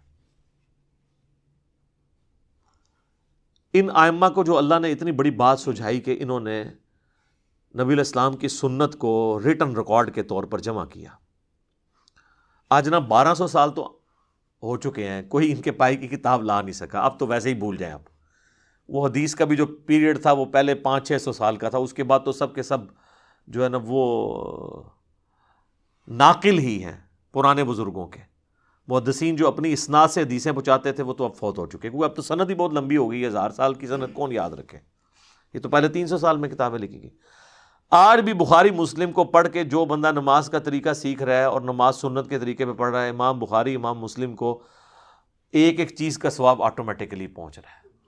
سر میں کہتا ہوں جی کیلکولیٹر فیل ہو جائیں جو امام بخاری امام مسلم کے نامہ اعمال میں وہ ہر سیکنڈ میں جو ثواب جا رہا ہے جس لیول کا، پھر جتنی نمازیں ہم پڑھ رہے ہیں، اور سر اس سے اوپر چلے جائیں، ہماری ہر نیکی، ہر مسلمان کی نیکی کا ثواب محمد رسول اللہ صلی اللہ علیہ وآلہ وسلم کے لیے. اور یہ دیکھیں اللہ تعالیٰ نے اس کا ذکر بھی سورہ قلم میں فرمایا ہے، پارہ نمبر 29 میں جو دوسری سورت ہے اس میں الفاظ موجود ہیں. اعوذ باللہ من الشیطان الرجیم، بسم اللہ الرحمن الرحیم. نون والقلم وما یسطرون ما انت بنعمت ربک بمجنون وان لک لاجرا غیر ممنون. اور اے محبوب صلی اللہ علیہ وآلہ وسلم، بے شک آپ کے لیے ایسا اجر ہے جو کبھی ختم ہونے والا نہیں ہے، یعنی وہ ٹوٹے گا نہیں، وہ ایک سمجھ لیں ایک فشن ریئیکشن کی طرح چلتا جا رہا ہے، ملٹی پلائی ہوتا جا رہا ہے. تو جس نے یعنی نافع علم لوگوں کو سکھایا، تو ظاہر ہے یہ بھی اس کا اپنا عمل ہے، یہ ہماری طرف سے ڈائریکٹلی کوئی نفع نہیں ہے، ہاں انڈائریکٹلی ضرور ہے. اور تیسرا فرمایا کہ نیک اولاد جو اس کے لیے دعا کرتی ہے. ویسے دعا تو کوئی بھی کر سکتا ہے، میں نے کتنی حدیثیں اور سورۃ الحشر کی آیت نمبر 10 کی روح سے بتایا کہ آپ دعا کریں گے، لیکن اولاد کے لیے اس لیے کہا گیا کہ اولاد کی دعا کمٹمنٹ کے ساتھ ہے. جو جس در سے وہ دعا کرے گی، مولوی تو پیسے لے کے اتنے در سے دعا نہیں کر سکتا. اور دوسرا، اولاد کے ہر نیک عمل کا ثواب آٹومیٹکلی ماں باپ کو ملتا ہے، چاہے وہ زندہ ہو چاہے وہ مر چکے ہوں. اس کی وجہ یہ ہے کہ اولاد انویسٹمنٹ ہے ماں باپ کی. سنن ابی داؤد میں حدیث ہے کہ سب سے پاکیزہ کمائی وہ ہے جو انسان کے اپنے ہاتھ کی کمائی ہے، اور انسان کی اولاد بھی اس کی کمائی ہے. اگر اس نے اچھی تربیت کی ہے تو ثواب ملے گا، اور اگر بری تربیت کی ہے تو وبال بھی ملے گا. اس پہ تو وبال ہوگا لیکن اس کے وبال میں بھی کمی نہیں آئے گی. یہ بھی یاد رکھنا ہے، یہ دونوں چیزیں پیرلل میں چلتی ہیں. اچھا، بعض لوگ کہتے ہیں کہ جی اگر کسی نے اپنی اولاد کی تربیت اچھی نہیں کی، وہ خود بخود ہی نیک ہو گئی ہے، تو پھر کیا ماں باپ کو ثواب ملے گا؟ ہاں، اللہ کی رحمت کا تقاضا ہے کہ ماں باپ کو پھر بھی ثواب ملے گا، کیونکہ اللہ تعالیٰ ہمیشہ سلوشن اینڈ پہ رہتا ہے، پرابلم اینڈ پہ نہیں. وَكَتَبَ رَبُّكُمْ عَلَىٰ نَفْسِهِ الرَّحْمَةَ، اور تیرے رب نے اپنے اوپر لازم کر لیا ہے کہ وہ ہر حال میں رحم ہی فرمائے گا. یعنی اس کا جو رحم کرنے والا ایک فیکٹر ہے وہ ڈومیننٹ ہے. بخاری مسلم کی متفق علیہ حدیث ہے کہ نبی علیہ السلام فرمایا کہ اللہ تعالیٰ نے مخلوقات کی پیدائش سے پہلے اپنے پاس عرش پہ یہ عبارت لکھ لی تھی کہ میری رحمت میرے غضب پہ سبقت لے جانے والی ہے. تو بہرحال یہ چانس پہ ہی ہے نا جی. اور اگر کسی ماں باپ نے غلط تربیت نہیں کی اور اولاد غلط نکل آئی ہے، جس طرح حضرت نوح علیہ السلام کا بیٹا بھی کافر نکل آیا تھا، پھر یہ نہیں ہے کہ اس اولاد کا وبال ماں باپ کے اوپر ہوگا، نہیں. وہ تو قرآن میں واضح طور پر کئی جگہ ہے، لا تزر وازرۃ وزر اخرى، کوئی بوجھ اٹھانے والی جان کسی دوسرے کا بوجھ نہیں اٹھائے گی. ہر شخص نے اپنے اعمال کا بوجھ خود اٹھانا ہے. تو یہ جو تیسری چیز ہے نیک اولاد، یہ چونکہ انویسٹمنٹ ہے. سنن ابن ماجہ میں ایک حدیث ہے بڑی زبردست کہ ایک شخص کا مرنے کے بعد جنت میں درجہ بلند کیا جاتا ہے، تو وہ پوچھتا ہے اللہ یہ تو میرا عمل ہی نہیں تھا. تو اللہ تعالیٰ فرماتا ہے کہ تیرے بیٹے نے دنیا میں تیرے لیے دعائے مغفرت کی ہے، اس کی وجہ سے میں نے تیرا درجہ بلند کر دیا. حالانکہ وہ اس کا اپنا عمل نہیں ہے، اس کے بیٹے کی دعا کی برکت سے اللہ تعالیٰ نے یہ معاملہ کیا. اس قسم کی کئی ایک احادیث موجود ہیں. اسی لیے تو ہمیں دعا سکھائی گئی ہے نا سورہ الفرقان کے اندر، ربنا هب لنا من ازواجنا وذریاتنا قرۃ اعین واجعلنا للمتقین اماما. اے رب ہماری بیویوں اور ہماری اولاد میں ہماری آنکھوں کی ٹھنڈک بنا اور ہمیں پرہیزگار لوگوں کا امام بنا. یعنی ہماری نسل میں پرہیزگار لوگ پیدا ہوں. وہ پرہیزگار لوگ پیدا ہوں گے تو تبھی مجھے فائدہ ہوگا نا، کہ وہ جتنے نیک اعمال کریں گے اس کا ثواب مجھے پہنچے گا، میرے لیے دعا کریں گے تو اس کا نفع مجھے پہنچے گا. اس کو سپورٹیو حدیث ہے بخاری و مسلم دونوں میں. سعد ابن عبادہ سفر میں تھے، پیچھے سے ان کی والدہ فوت ہو گئی. نبی علیہ السلام کی خدمت میں حاضر ہوئے، کہا یا رسول اللہ میری ماں مر گئی اور مجھے امید ہے کہ اگر میں یہاں پہ ہوتا تو وہ صدقہ اور خیرات کرواتی مجھے کہہ کے، لیکن وہ بغیر وصیت کیے مری ہے. اب میں چاہتا ہوں اس کی طرف سے کوئی صدقہ اور خیرات کروں، تو کیا میرے صدقہ اور خیرات کرنے سے میری ماں کو کوئی فائدہ پہنچے گا؟ تو آپ نے سمپلی ایک لفظ میں جواب دیا، ہاں. کوئی باریکیاں نہیں بیان کی. مصیبت کھڑی ہو سکتی تھی باریکیاں بیان کرنے میں کہ اگر اس کا ارادہ تھا تو، اگر نہیں تھا تو یہ وہ تو یہی حدیث سنن نسائی کے اندر آتی ہے کہ جب ان کی والدہ کی موت کا وقت قریب آیا تو لوگوں نے کہا کوئی وصیت کر دیں اپنے مال کے لیے اللہ کی راہ میں. تو انہوں نے کہا میں کیا وصیت کروں، میرے پلے تو کوئی شے نہیں ہے، میرے دولت کا جو مالک ہے وہ تو میرا بیٹا ہے. تو یعنی انہوں نے کوئی وصیت بھی نہیں کی. ان کے بیٹے نے ان کے مرنے کی بعد ان کی طرف سے صدقہ کیا ہے تو اللہ تعالیٰ نے ان کو ثواب پہنچا دیا. پھر وہ بخاری مسلم کے الفاظ ہیں، حضرت سعد ابن عبادہ کہتے ہیں کہ یا رسول اللہ آپ گواہ ہو جائیں، میں ایک باغ ہے میرا، میں وہ اپنی والدہ کی طرف سے خیرات کرتا ہوں، تو اس کا ثواب ان کو. سنن نسائی کے اندر ایک پورا چیپٹر ہے جس کا عنوان یہ ہے کہ میت کو صدقے کا ثواب پہنچتا ہے مرنے کے بعد. دعا نہیں صرف، صدقہ بھی. اور اس کے اندر کئی ایک احادیث امام نسائی لے کے آئے ہیں کہ کوئی عورت آ کے حضور سے پوچھ رہی ہے کہ میری ماں مر گئی ہے، اب میں اس کی طرف سے صدقہ کروں اگرچہ اس نے مجھے وصیت نہیں کی ہے، میں اپنے طور پہ کرنا چاہتی ہوں، ثواب ملے گا؟ آپ فرماتے ہیں ہاں. ایک شخص کہتا ہے میرا باپ مر گیا ہے، اس نے مجھے کوئی وصیت نہیں کی، اگر میں اس کی طرف سے کر دوں ثواب پہنچے گا؟ آپ نے فرمایا ہاں. اس طریقے سے بخاری مسلم میں حج بدل کا ذکر ہے کہ آپ میت کی طرف سے حج کر سکتے ہیں، اگر اس نے اپنی زندگی میں حج نہیں کیا تو اس کا قریبی رشتہ دار کوئی حج کر لے. تو نبی اسلام نے حکم دیا کہ حج کرو اپنے مردوں کی طرف سے. تو حج کے اندر یعنی نیابت ہو جاتی ہے، پچھلے کر سکتے ہیں اس کی طرف سے، کیونکہ ظاہر ایک ایکسٹراڈنری ایک عبادت ہے اور اسلام کے فرائض میں شامل ہے.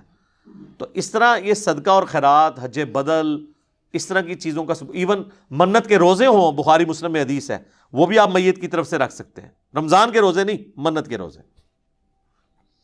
رمضان کے روزے ظاہر ہے وہ بیمار تھا تو بس اس کی طرف فدیہ دیا تو کافی ہے، لیکن منت آپ اللہ کے لیے پوری کر دیتے ہیں. اگر کسی کے ماں باپ نے منت ماننی ہے اور وہ فوت ہو گیا تو آپ منت کے روزے پورے کریں، اچھی بات ہے. آپ پر حق ہے آپ کے ماں باپ کا کہ آپ ان کی طرف سے یہ کام کریں. اب رہ گیا یہ مسئلہ جو تیجے اور 40ویں والا ہے. کہیں سوئم کہا جاتا ہے اسے، 40ویں کو کہیں چہلم کہا جاتا ہے.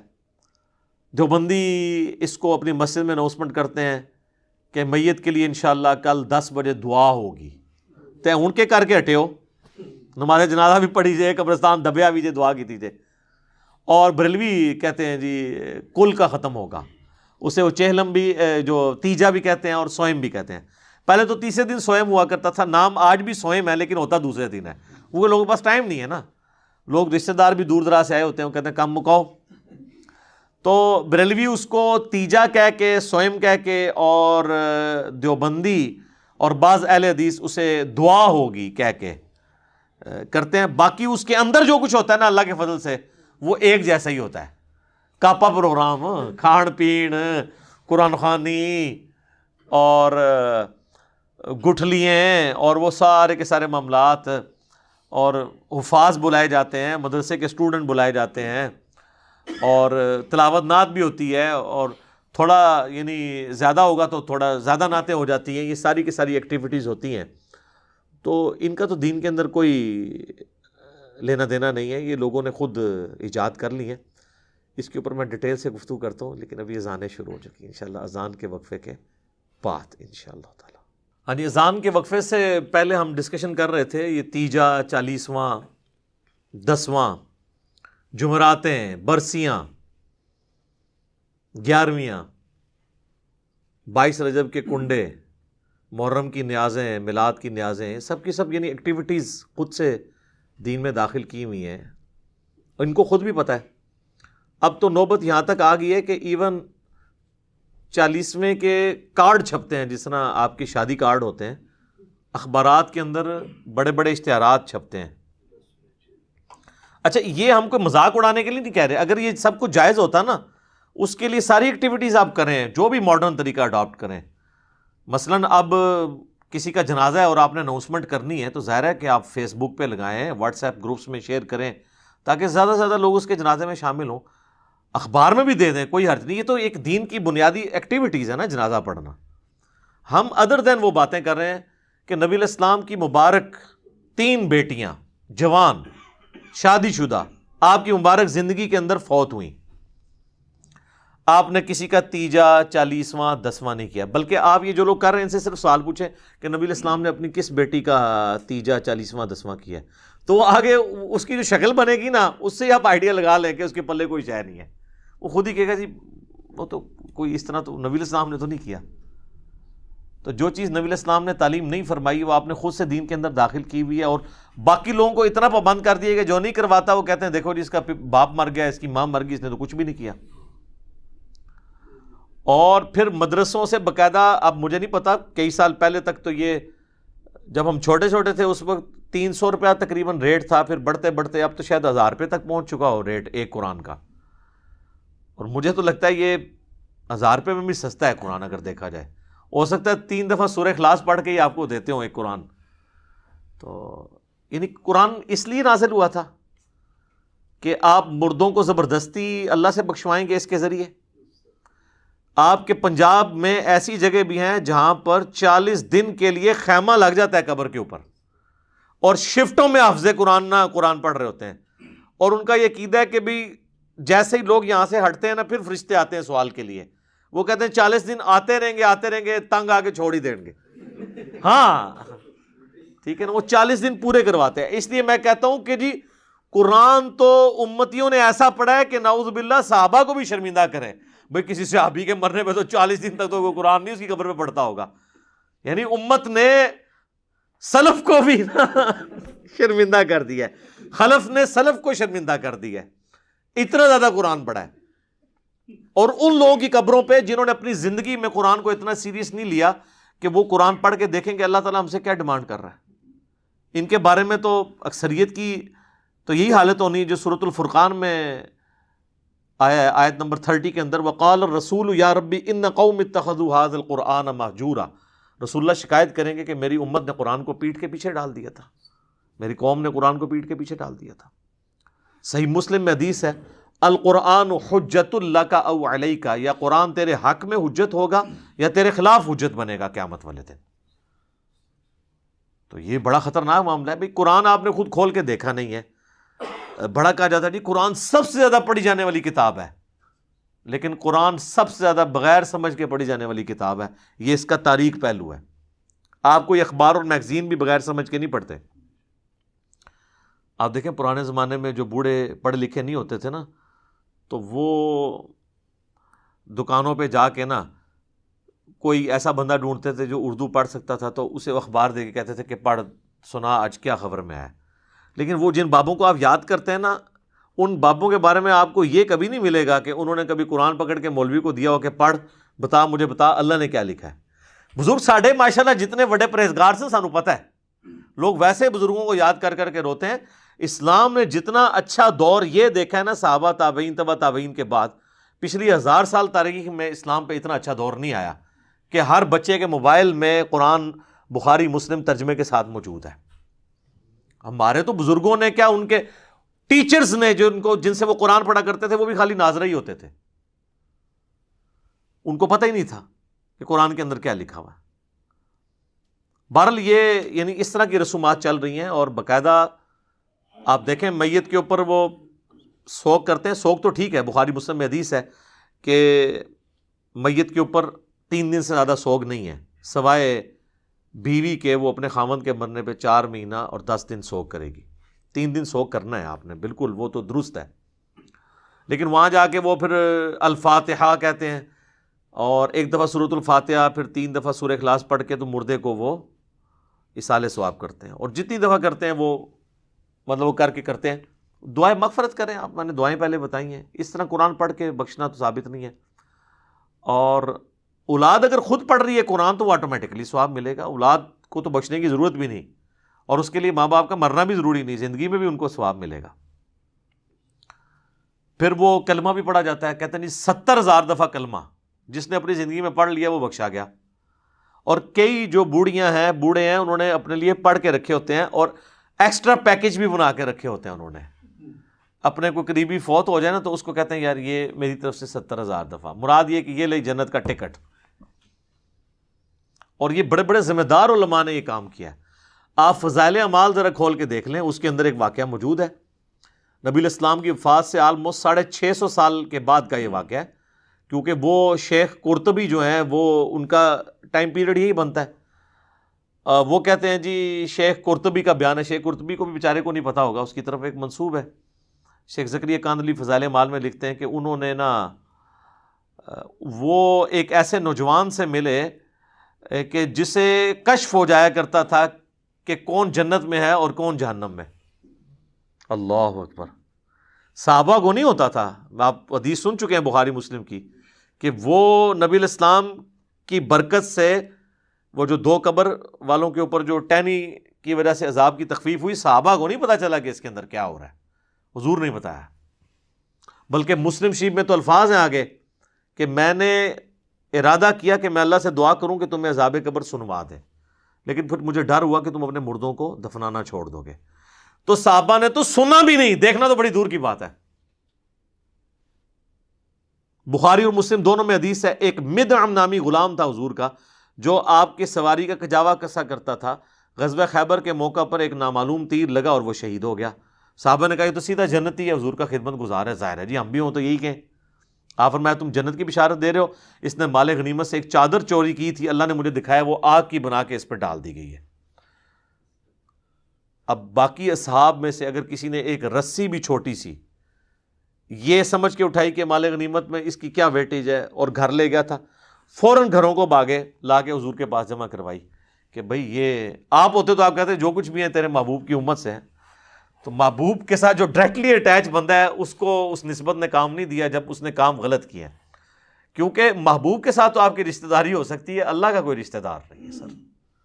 اللہ کے ساتھ کسی کی رشتہ داری نہیں ہے. تو آپ جو مرضی لوگوں کے بارے میں فیصلہ کریں. بال وہ شیخ قرطبی کہتے ہیں کہ جی اس نے نوجوان نے چیخ ماری, اس نے کہا میری ماں کو جہنم کی جانب لے کے جا رہے ہیں فرشتے. تو وہ شیخ کہتے ہیں کہ میں نے دل میں ارادہ کیا کہ میں نے یہ سنا ہے کہ جو 70,000 دفعہ کلمہ پڑھ لے اس کی مغفرت ہو جاتی ہے. تو کہتے ہیں میں نے اس کی تصدیق کرنی تھی کہ یہ جو کہتے ہیں نا آواز آئی, پتہ نہیں یہ آواز ٹھیک آئی ہوئی ہے کہ غلط, قرآن حدیث میں تو کہیں نہیں ہے. تو کہتے ہیں میں نے دل ہی دل میں نا وہ 70,000 دفعہ کلمہ پڑھا ہوا TCS کروا دیا کوریئر سروس کے تھرو, اور دل میں نے نیت کی کہ میں اس کی ماں کو بخشتا ہوں. کہتے ہیں تھوڑی دیر بعد وہ نوجوان مسکرانا شروع ہو گیا کہ وہ 70,000 دفعہ کلمہ اس سے پہنچ گیا ہے, اس کی وجہ سے اس کے لیے جنت کا فیصلہ ہو گیا. اور شیخ فرماتے ہیں مجھے اس واقعے سے 2 چیزوں کی تصدیق ہو گئی. ایک تو یہ تصدیق ہوگی کہ یہ صاحب کشف جو ہے یہ صحیح ہے, واقعی اس نے دیکھا ہے, یعنی وہ جہنم سے جنت کا فیصلہ ہوا ہے. دوسرا مجھے یہ بھی تصدیق ہوگی کہ 70,000 دفعہ کلمہ اگر کسی کو TCS کروا دیا جائے ارجنٹ میل سروس کے تھرو تو اس کی وجہ سے اس کی مغفرت ہو جاتی ہے. یہ ان کا معیار ہے چیزوں کو چیک کرنے کا, کہانیاں بنانے کا, ان میں رنگ بھرنے کا. تو سر جب آپ لوگوں کو یہ چیز بتائیں گے تو لوگ تسبیح پہ لا الہ الا اللہ کلمہ ہی پڑھیں گے نا, پھر قرآن تو نہیں ترجمے سے پڑھیں گے. اتنی ٹینشن لینے کی کیا ضرورت ہے کہ قرآن ترجمے سے پڑھو پھر اس پہ عمل کرو پھر اس کی تبلیغ کرو. اس کی بجائے چپ کر کے 70,000 دفعہ کلمہ پڑھ لو, دیٹس آل. اور آپ پڑھ لو اور سب کی طرف سے ایک دفعہ پڑھ لو, عیاشی کی زندگی گزارو. کس غیر محسوس طریقے سے انہوں نے امت کا جنازہ نکالا ہے. اسی کی آپ باقیات آپ دیکھ لیں, پھر لے کے بیٹھے ہوتے ہیں گٹلیوں پہ, وہ کہتے ہیں جی 1.25 دفعہ آیت کریمہ, 1.25 دفعہ جناب کلمہ, اور پھر باقاعدہ جب دعا ہو رہی ہوتی ہے تو اس میں بتایا جاتا ہے کہ اتنے قرآن اتنا کلمہ, اچھا جی, اور پھر یہ بتایا جاتا ہے جی تیسرا کلمہ اتنی دفعہ. تیسرا کلمہ علیحدہ سے آتا ہے نا, پہلا کلمہ اتنی دفعہ, دروش بھی اتنی دفعہ. اور جو بیچ میں کچھ لچ تلنے والے ہوتے ہیں نا وہ دعا کے دوران بھی کہہ دیتے ہیں کہ اے جی 1000 دفعہ جو ہے نا سورہ اخلاص میری طرف نہیں پاؤ, کیونکہ انہوں نے پڑھا ہے یا نہیں ہے, بال وہ انہوں نے کرنا اس لیے ہوتا ہے کہ مطلب وہ جو لواحقین ہیں ان کو پتہ چل جائے کہ اس نے بھی لچ طلب ہے. اور بعض اوقات تو پوری لسٹ بن کے آتی ہے نا, اس میں نام بھی پڑھے جاتے ہیں کہ اس نے یہ کیا, اس نے یہ کیا, اس نے یہ کیا. تو اگر کسی کا نام سکپ ہو گیا تو وہ اس طریقے سے بھی اپنی انٹری لگواتا ہے. جو لوگ ظاہر ہے کہ جی بغیر وضو کے صرف رشتہ داری نبھانے کے لیے جنازے پڑھ دیں, ان سے آپ کچھ بھی ایکسپیکٹ کر سکتے ہیں. یہ جتنے پولیٹیکل لیڈرز ہوتے ہیں آپ دیکھیں کتنے صحافی وہاں پہنچے ہوتے ہیں, بس وہ اسی طریقے سے پڑھ دیتے ہیں, کہتے بس ٹھیک ہے، ایک حاضری لگوانے کے لیے آئے تھے. اسی لیے آپ دیکھیں جنازہ پڑھنے کے بعد وہ ڈھونڈ کے بندے کو مل کے جاتے ہیں کہ بھی تاکہ اس کو انشور کریں کہ ہم نے جنازہ پڑھا ہے. حالانکہ وہ اس کو دعا جنازے کی سن لینا تو اکثر لوگوں کو نہیں آتی ہوتی، تو کیا پڑھ کے گیا وہاں سے؟ وہ صرف حاضری لگوانے کے لیے آتے ہیں. تو یہ ساری ایکٹیویٹیز جو ہے نا جی دین کے اندر خود سے انہوں نے انجیکٹ کی ہیں، اس کی کوئی دلیل موجود نہیں ہے. باقی وہ کہتے ہیں کہ جی دیکھیں میت کی طرف سے صدقہ ہو سکتا ہے. ہم کہتے ہیں جی. دعا ہو سکتی ہے جی. تو کہتے ہیں یہ بتائیں کہ جب دعا ہو سکتی ہے، صدقہ ہو سکتا ہے، پھر آپ کو کیا تکلیف ہے کہ اگر ایک شخص سامنے کھانا رکھتا ہے، کھانے کے اوپر قرآن پڑھتا ہے، قرآن حلال ہے یا حرام؟ قرآن حلال ہے جی، ثواب کا کام ہے. کھانا رکھا ہے وہ حلال، دعا جو پڑھی جا رہی ہے وہ حلال، تو یہ ایکٹیویٹی حرام کیوں ہو گئی ہے؟ وہ اس کا بریک ڈاؤن کرتے ہیں نا. کھانا حلال، قرآن حلال، دعا حلال، تیجے 40ویں کی ایکٹیویٹی کیوں حرام ہو گئی پھر؟ یہ ساری باتیں آپ اللہ اور اس کے رسول کو جا کے بتائیں کہ جنہوں نے ان چیزوں کو مشروع نہیں فرمایا. ورنہ تو ہم کہیں گے کہ بخاری اور مسلم میں حدیث ہے کہ اذان کی آواز سن کے شیطان جو ہے بھاگ جاتا ہے. تو کیا تکلیف ہے کہ عیدین کی اذانیں نہ دی جائیں؟ کہ بعض لوگوں نے تو پڑھنی صرف عید کی نماز ہوتی ہے، تو کیا خیال ہے شروع نہ کروا دیں اذان، شیطان کو بھی بھگائیں؟ تو ہمیں کیا کہا جائے گا کہ رسول اللہ نے نہیں دی، ثابت نہیں. وہ ثابت کو چھوڑو یار، حلال کام ہے کیوں نہ کریں؟ پھر آپ کو ہمارے والی ڈیفینیشن ماننی پڑے گی. جنازے کی اذان کیوں نہ دیں؟ اچھا اس میں انہوں نے ایک ایکسکیوز نکالا جی، جنازے کی اذان جو ہے نا جی، وہ جب بچہ پیدا ہوتا ہے نا، جو اذان دی جاتی ہے نا وہ اس وقت ہو جاتی ہے.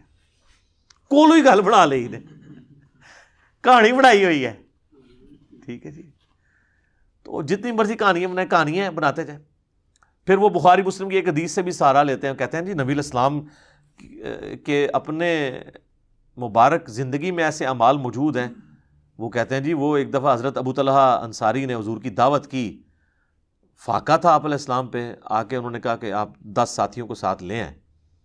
تو میں نے ایک بکری کا بچہ ذبح کیا ہے، تو آپ کی دعوت ہے. حضرت ابو طلحہ نے کان میں بات کی، حضور نے اوپنلی کہا کہ بھی سارے چلو. 300 قریب بندے تھے. اب ابو طلحہ وہاں سے بڑے پریشان حالت میں اٹھے اور گھر آ کے اپنی بیوی کو کہتے ہیں کہ میں نے تو حضور کے کان میں جا کے بات کی ہے کہ 10 بندوں کا کھانا ہے، آپ نے ساروں کو بلا لیا. بیوی پھر مومنہ تھی، اس نے کہا اللہ اور اس کا رسول بہتر جانتے ہیں. ٹھیک ہے، تمہارا کام اتنا ہی تھا، بس یہ اپنی باتیں کر رہے ہیں. حضور کا قاصد آیا پیچھے سے، انہوں نے کہا نبی علیہ السلام فرمایا کہ جب تک میں نہ آؤں، ہڈیا کے اوپر سے تم نے جو ہے نا وہ ڈھکن نہیں اٹھانا، جو آٹا گوندا ہوا ہے اس پہ کپڑا رکھنا ہے، میرا انتظار کرنا ہے. آپ علیہ السلام تشریف لائے. آپ نے حدیث کے الفاظ ہیں کہ کچھ پڑھا، دعا کی، اس کے اوپر کھانے کے اوپر برکت کی. وہ کہتے ہیں ہم بھی تو یہی کرتے ہیں سب کچھ، لیکن اس کا آخری حصہ چھوڑ دیتے ہیں. اس میں آگے الفاظ ہیں نبی علیہ السلام نے اپنا لعاب دہن مبارک بھی اس میں ڈالا. ٹھیک ہے، اور پھر آپ فرمایا ڈھکن نہیں اٹھانا، بس اس میں سے سالن نکالتے رہنا ہے اور آٹے کے لیے پیڑے نکالتے رہنا. 300 بندہ کھا کے چلا گیا. جب چلے گئے انہوں نے ڈھکن اٹھا کے دیکھا سالن بھی اتنا تھا اور آٹا بھی اتنا ہی تھا. وہ حضور نے ہی کھلایا ہے، اللہ نے ہی حضور علیہ السلام کے ذریعے کھلایا. تو اس کو وہ دلیل کہتے ہیں کہ جی ہم یہ جو تیجے 40ویں کے اوپر یہ جو کچھ کر رہے ہوتے ہیں نا، حالانکہ وہ کسی میت کے اوپر نہیں تھا، وہ تو کھانا کھلایا گیا تھا فاقہ نشین لوگوں کو. یعنی کس طرح ضرب تقسیمیں جوڑتے ہیں. تو اس کا تو مطلب یہ ہے کہ پھر آپ پھر تھوک بھی ڈالا کریں اپنا بیچ میں. ہاں جی، اور نہیں، اور یہ پھر آپ نے تھوک جو ہے رپورٹ بھی کرنا ہے. یہ نہیں ہے کہ آپ اندر ڈال دیں، یہ نہ ہو کہ آپ تھوک ڈالیں اور باہر بتائیں نا. وہ پھر آپ نے لوگوں کو بتانا ہے کہ اس میں تھوک ڈالا آپ نے. تو پھر آپ کے ساتھ لوگ اکرام مسلم والا معاملہ کریں گے. تو آپ اگر دلیل وہاں سے پکڑ لیں پھر من و عن اس کو پورے کا پورا اپلائی کریں. تو نبی علیہ السلام نے اپنے کسی صحابی کے لیے یہ کام نہیں کیا. اپنے اہل بیت میں سے کوئی فوت ہوا ہے ان کے لیے ایسی ایکٹیویٹیز پرفارم نہیں کی ہیں. صدقہ کریں، دعا کریں، وہ جنرل ہے. باقی اس طرح کی ایکٹیویٹیز کو نبی علیہ السلام نے ایک جملے سے ہی ختم کر دیا ہے. صحیح مسلم میں حدیث ہے 2005، امام باقر علیہ السلام جو امام زین العابدین کے بیٹے ہیں اور مولا حسین کے پوتے ہیں، انہوں نے روایت کیا جابر بن عبداللہ سے اور امام باقر سے ان کا بیٹا امام جعفر روایت کرتے ہیں 2005 نمبر حدیث کے، نبی علیہ السلام جب کبھی بھی خطبہ دیتے تو فرماتے اما بعد فإن خیر الحدیث کتاب اللہ وخیر الہدی ہدی محمد صلی اللہ علیہ وآلہ وسلم وشر الامور محدثاتها وکل محدثۃ بدعہ وکل بدعۃ ضلالہ وکل ضلالۃ فی النار۔ آگاہ ہو جاؤ، سب سے بہترین کلام اللہ کی کتاب ہے، سب سے ہدایت یافتہ راستہ محمد صلی اللہ علیہ وآلہ وسلم کا ہے، بدترین کام وہ ہیں دین میں جو خود سے داخل کیے جائیں، اس طرح کے تمام کام بدعتیں ہیں، تمام بدعتیں گمراہیاں ہیں، اور تمام گمراہیاں جہنم میں لے جانے والی ہیں۔ اللہم اجرنا من النار، آمین۔ تو جب آپ نے فرما دیا کہ ہدایت یافتہ راستہ میرا ہے، کل کو کوئی شخص جو ہے مغرب کے 3 کے بجائے 4 فرض پڑھے اور کہ جی میں نے زیادہ ہی پڑھے، اس میں کون سا غلط کام کیا؟ نہیں، نبی علیہ السلام کے بتائے ہوئے میں آپ نے خود سے چیزیں نہیں ایڈ کرنی۔ بخاری اور مسلم دونوں میں حدیث ہے من احدث فی امرنا ھذا، جس نے ہمارے تعلیم کی ہوئی دین میں کوئی چیز داخل کی فہو رد، تو مردود ہے۔ ہاں، دین اصل اپنی جگہ پہ موجود رہے، آپ اس کو فیسیلیٹیٹ کریں تو آپ کو ثواب ملے گا۔ وہ صحیح مسلم میں حدیث ہے جس نے دین میں، اسلام میں اچھا طریقہ جاری کیا، جتنے لوگ عمل کریں گے اس کا ثواب اسے ملے گا، اور جس نے عمل کیا اس کے ثواب میں بھی کمی نہیں ہوگی، اور جس نے جاری کیا تھا اس کو سب کا کمبائنڈ ثواب ملے گا، اور جس نے برا طریقہ جاری کیا تمام کا وبال اس پہ ہوگا، اور وہ جو خود کر رہے ہوں گے ان کے وبال میں بھی کمی نہیں ہوگی۔ اس میں الفاظ ہے سنتن حسنتن، یا حالت رفع میں پڑھیں سنتن حسنتن اور سنتن سیئتن، اچھا طریقہ اور برا طریقہ، اچھی بدعت اور بری بدعت نہیں۔ اور یہ حدیث بھی آدھی بیان کرتے ہیں، یہ پوری حدیث تو یہ ہے، نبی علیہ السلام کے پاس کچھ نیو مسلم آئے، وہ بڑے غریب تھے، آپ کے چہرے مبارک پہ آثار آ گئے پریشانی کے، اور آپ نے نماز پڑھنے کے بعد مسجد میں خطبہ دیا اور لوگوں کو ترغیب دلائی کہ اللہ کی راہ میں خرچ کرو۔ تو ایک صحابی گھر گئے، وہ اپنے گھر کا کافی سارا سامان لپیٹ کے ایک بہت بڑے تھیلے میں ڈال کے، جو صحابہ کہتے ہیں بڑی مشکل سے وہ گھسیٹتا ہوا مسجد میں آ کے سین میں رکھا، اس کو دیکھا دیکھی لوگ باقی بھی لے آئے، اور حضور علیہ السلام کا چہرہ مبارک خوشی سے دمک اٹھا جیسا کہ سونا چمک رہا ہوتا ہے، اور پھر آپ فرمایا جس نے اسلام میں اچھا طریقہ جاری کیا۔ جیسے میں کہتا ہوں امام بخاری امام مسلم نے ایک اچھا طریقہ جاری کیا ہے حدیث کی کتابیں لکھ کے، حدیث کے قرآن کی آیات کے سافٹ ویئر یہ اچھا طریقہ ہے، الیکٹرانک کاؤنٹر ایک اچھا طریقہ ہے، ہوائی جہاز پہ حج کرنا یہ اچھا طریقہ ہے، مسجد میں قالین بچھانا، ایئر کنڈیشن لگانا یہ اچھا طریقہ ہے۔ کوئی یہ تو نہیں کہتا کہ سامنے اس ایئر کنڈیشن کے اور اوپر اس قالین کے اور نیچے اس پنکھے کے منہ طرف خانہ کعبہ شریف، اگر اس زبان سے بھی نیت کرتا ہے تو یہ دین کو سپورٹیو طریقے ہیں۔ اس طریقے سے دین کو سپورٹیو طریقہ یہ ہو سکتا ہے کہ آپ قبرستان اگر دور ہے تو کسی بڑی گاڑی میں رکھ کے میت کو لے جائیں، اچھا طریقہ ہے۔ وہاں پہ اچھا ویل مینجڈ قبرستان ہو، یہ اچھا طریقہ ہے، لیکن وہاں آپ نے جو کچھ پڑھنا ہے وہ وہی پڑھنا ہے جو نبی علیہ السلام نے تعلیم فرمایا، ٹھیک ہے نا۔ اس طریقے سے قبر کھودنے کے لیے لیٹسٹ انسٹرومنٹ کو یوز کرنا وہ ٹھیک ہے، لیکن قبر ہی کھودنی ہے آپ نے، مردے کو آگ نہیں لگانی، وہ سنت نہیں آپ نے بدلنی۔ تو اچھا طریقہ اور چیز ہے، اچھی بدعت اور چیز ہے۔ باقی یہ جو سہارا لیتے ہیں نا صحیح بخاری سے کہ حضرت عمر نے تراویح کی جماعت کے لیے کہا تھا نعم البدعۃ ھذہ، یہ کتنی اچھی بدعت ہے۔ ہم ایک معصومانہ سوال کرتے ہیں کہ حضرت عمر نے جو تراویح کی جماعت شروع کروائی ہے، کیا اس کی اصل دین میں موجود نہیں تھی؟ بخاری مسلم میں الفاظ ہے کہ 3 دن آپ نے خود پڑھی، چوتھے دن آپ نے منع فرمایا کہ مجھے خدشہ ہے تم پہ فرض نہ ہو جائے، تو اس کی اصل تو حضور نے خود کی ہوئی تھی، جاری اس لیے نہیں فرمائی کہ فرض نہ ہو جائے۔ حضرت عمر نے اپنے دور میں یہ چیز سوچی کہ بھائی حضور کو پسند تھی، لیکن وجہ یہ تھی کہ کہیں امت میں فرض نہ ہو جائے، اب تو وہی نازل نہیں ہونی، تو انہوں نے اس کو ابلیگیٹری نہیں کیا، بلکہ وہ مسجد میں آئے تو دیکھا لوگ ٹولیوں میں جماعت کرا رہے ہیں، تو ایک امام کے پیچھے ان کو جمع کیا اور کہا نعم البدعۃ ھذہ۔ یہاں پہ بدعت وہ لغت کے معنوں میں ہے، اصطلاحی بدعت نہیں ہے۔ اور دیکھ لیں انہوں نے ایک مردہ سنت کو اس طریقے سے زندہ کیا، لیکن چونکہ حضور نے اس کو جاری نہیں کیا تھا، امت نے اس کو ایکسیپٹ نہیں کیا۔ آج کسی کی جرت نہیں ہے وہ کہہ دے کہ تراویح جو ہے اس کی جماعت فرض ہے۔ الٹا صحیح بخاری میں موجود ہے کہ حضرت عمر نے خود نہیں پڑھی، آپ نے ادھر ورڈکٹ دی کہ سب سے بہتر مرد کی نماز وہ ہے جو رات کے آخری پہر میں گھر میں اٹھ کے پڑھتا ہے، تو آپ اس جماعت سے بہتر تو گھر والی تراویح کو قرار دے رہے تھے قیام اللیل کو۔ حضرت عمر نے تو اس میں الفاظ نہیں کہ آپ نے خود پڑھی ہو، بلکہ وہ گھر سے وزٹ کیا، واپس چلے گئے.